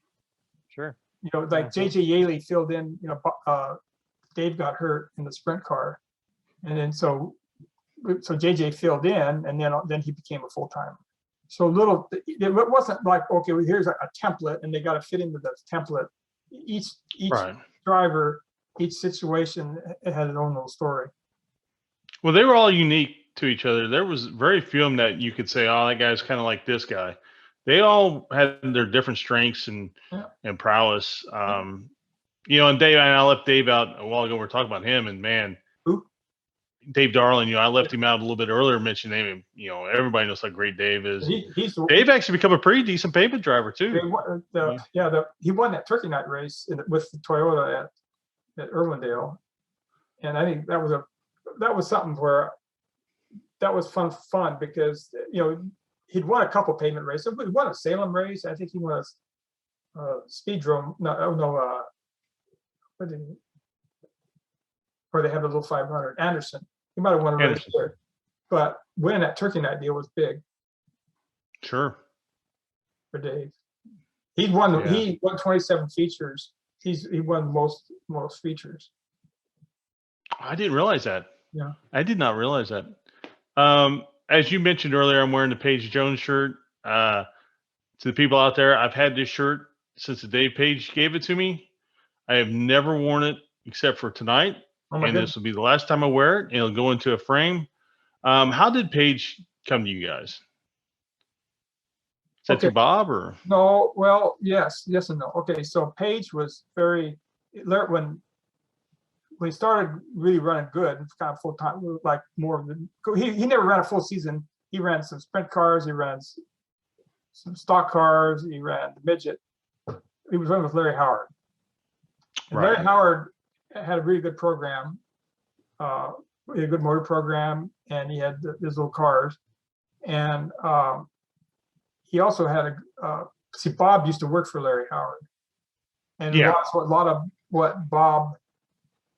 the success that Larry Howard has, I think, is the result of Bob too. Anyway, but they had Paige, and they had a good Copper World program. Oh yeah, they had a great Copper World program. They did. So we asked Paige about would he be interested, and he was, I'm going to say, lukewarm. He didn't just come, I would say maybe slightly less than lukewarm. And then we even talked to Parnelli about it a little bit, and nothing. They were very satisfied with. They thought they had a better deal, and then some. You could say in some ways they might have at that moment they were really close, or may have been better. Then the famous the first race when we went there and he started dead last. He won the race with no yellows. He passed Paige with 5 laps to go. That's when it changed. So then we had a little leverage. And so he said he'd run with us, but only he could run 4,500, he could run, it was only like 5 or 6 races a year. It wasn't like he was going to be the full-time guy. He was going to be a fill-in thing for him. So that's kind of how that happened. Yeah, I've got that trophy here somewhere from that night before the 500 where he ran second to Ted Hines. Again, Aaron, do you have any more questions for us, gentlemen? I was going to ask one thing. So as we were kind of saying before, when you say 9 racing to someone, or the Ret 9s or whatever, the first thing people always say is they won a lot of races and a lot of championships, including Scott says that. Oh, absolutely. But when people look back, years from now, the legacy of 9 racing, is that how you want people to remember kind of the legacy of it, or is there something else you want people to kind of take away from that? Well, I really never thought much about the legacy part. We put a lot into it. We had really good people. I mean, engine men, like Earl Gertie, like Ed Pink, Bob. People really, really good people. Kelly Drake, the mechanic. I mean, he was a machinist by trade, and those cars were like little Rolex watches. They were beautifully put together, and I mean, so we had a lot of help, a lot of really good people. I just, I ran into Sleepy Trip about 4 years ago at Turkey Night at Ventura, and he came up, Lois, the guy that ruined midget racing, and he was laughing. And I don't want to, I mean, but what Sleepy was saying, and there's some truth to what he actually believes, I think, a little bit what he's saying, but he had a smile when he was saying it, that we did approach it differently. And the reason it was approached differently was Bob had to sell cars, Earl Gertie had to sell engines, and I was kind of in the middle of all that. And so I wasn't as important in the cogs of the machinery, because those men we had to perform, and as a result of our performing, people would buy a Gertie or people would buy a Beast. So the legacy, I would just like to think we did a good job and we were clean. You know, the cars always looked nice. That was something important. That was I mean, they always were painted pearl white, and the little red. That 9 was designed by Paul Niram, who was the painter out here, did all the West Coast. He did the tamale wagons, and almost all the Edmunds cars were lettered by Paul Niram, and he did that 9. And what he designed, it had that sweeping look to it. Mhm. So I have the tracing of the Niram 9. I took tracing paper. I have it in my garage here, just trace the original one. So every 9 made from then on was the Paul Niram 9. Oh, wow. But the legacy is we ran hard, we worked hard, and then won some races and had some fun along the way, I guess. Right now, I think the guy that's just was always doing a good job, but is really taking this whole thing is Keith Coons. Sure. And he's now operating a business. Well, we didn't operate it quite as a business. I mean, we had some coming in, but the outgo was didn't all make quite sense. But Keith is doing what he's doing. I mean, he can take these kids, and in 2 years, or 2 or 3 years, they can win a championship. You know what I mean? And Sure. then another cycle comes through, and it gets, and he's doing a really good job with that now. I remember he told me one time years ago, he told me, he goes, man, I can't believe I don't understand how Bob does it. And that's when Bob had your cars and then all the Silver Crown cars and the Sprint cars, and he was taking care of all that stuff. And I think I always kind of laugh to myself today, because you look at his operation today, it's 7, 8, 9 cars a night. And, but he's doing a really good job. I mean, there's not one of those drivers can complain about not getting full board deal. I mean, each car has got a guy watching over it. He's got Chuck Gurney Jr. in there helping, and Keith is, watching that program. It's a good program. And it's a great program. I mean, they're depending on how they list the ownership names, they're right there close to your win total. I think it's like 135 or 33 or something like that. They're going to surpass.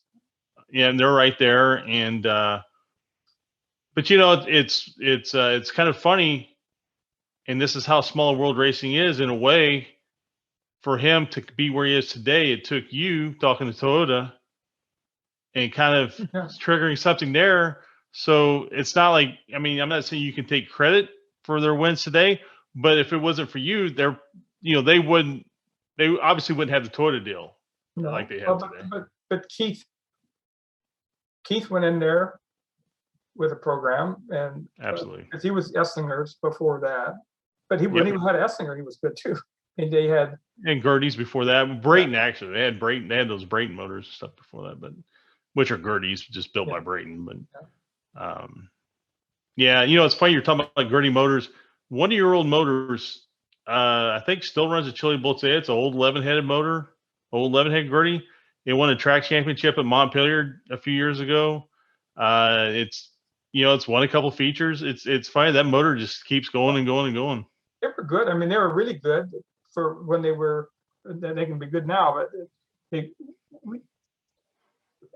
when we kind of got Earl, the V8, the 410 thing, and the World Outlaws and all that stuff was where the real money was, and he was spending a lot of time in investment on this program. It wasn't the numbers weren't there, so we kind of lost a little interest in it, and that's when we had to kind of make the change.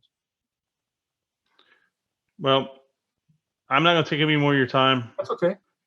I appreciate everything you've done in the sport, even the nights you made my life rough trying to compete against you, but that's what it's about, because you made us all better. Well, everybody in the pits today is better today because of what you and Bob did, and I thank you for that, and I thank you for everything you've done with the PRI show, and I just want to say okay. Well, I appreciate your kind words. I mean, we did the best we could do. We had a PRI like with Bob and Ed and Kelly. We had a really good group of people there. I mean, an amazing group. There's 25 people there, hardworking, and they did, we promoted races and we did crazy things. And they deserve as much credit. I mean, we were lean and mean and worked hard and had fun, and what you saw at the show was reflective of their contribution. Yeah, what a great contribution it's been, and Good thank luck. you so much. Okay. Yeah, really appreciate your time, Steve.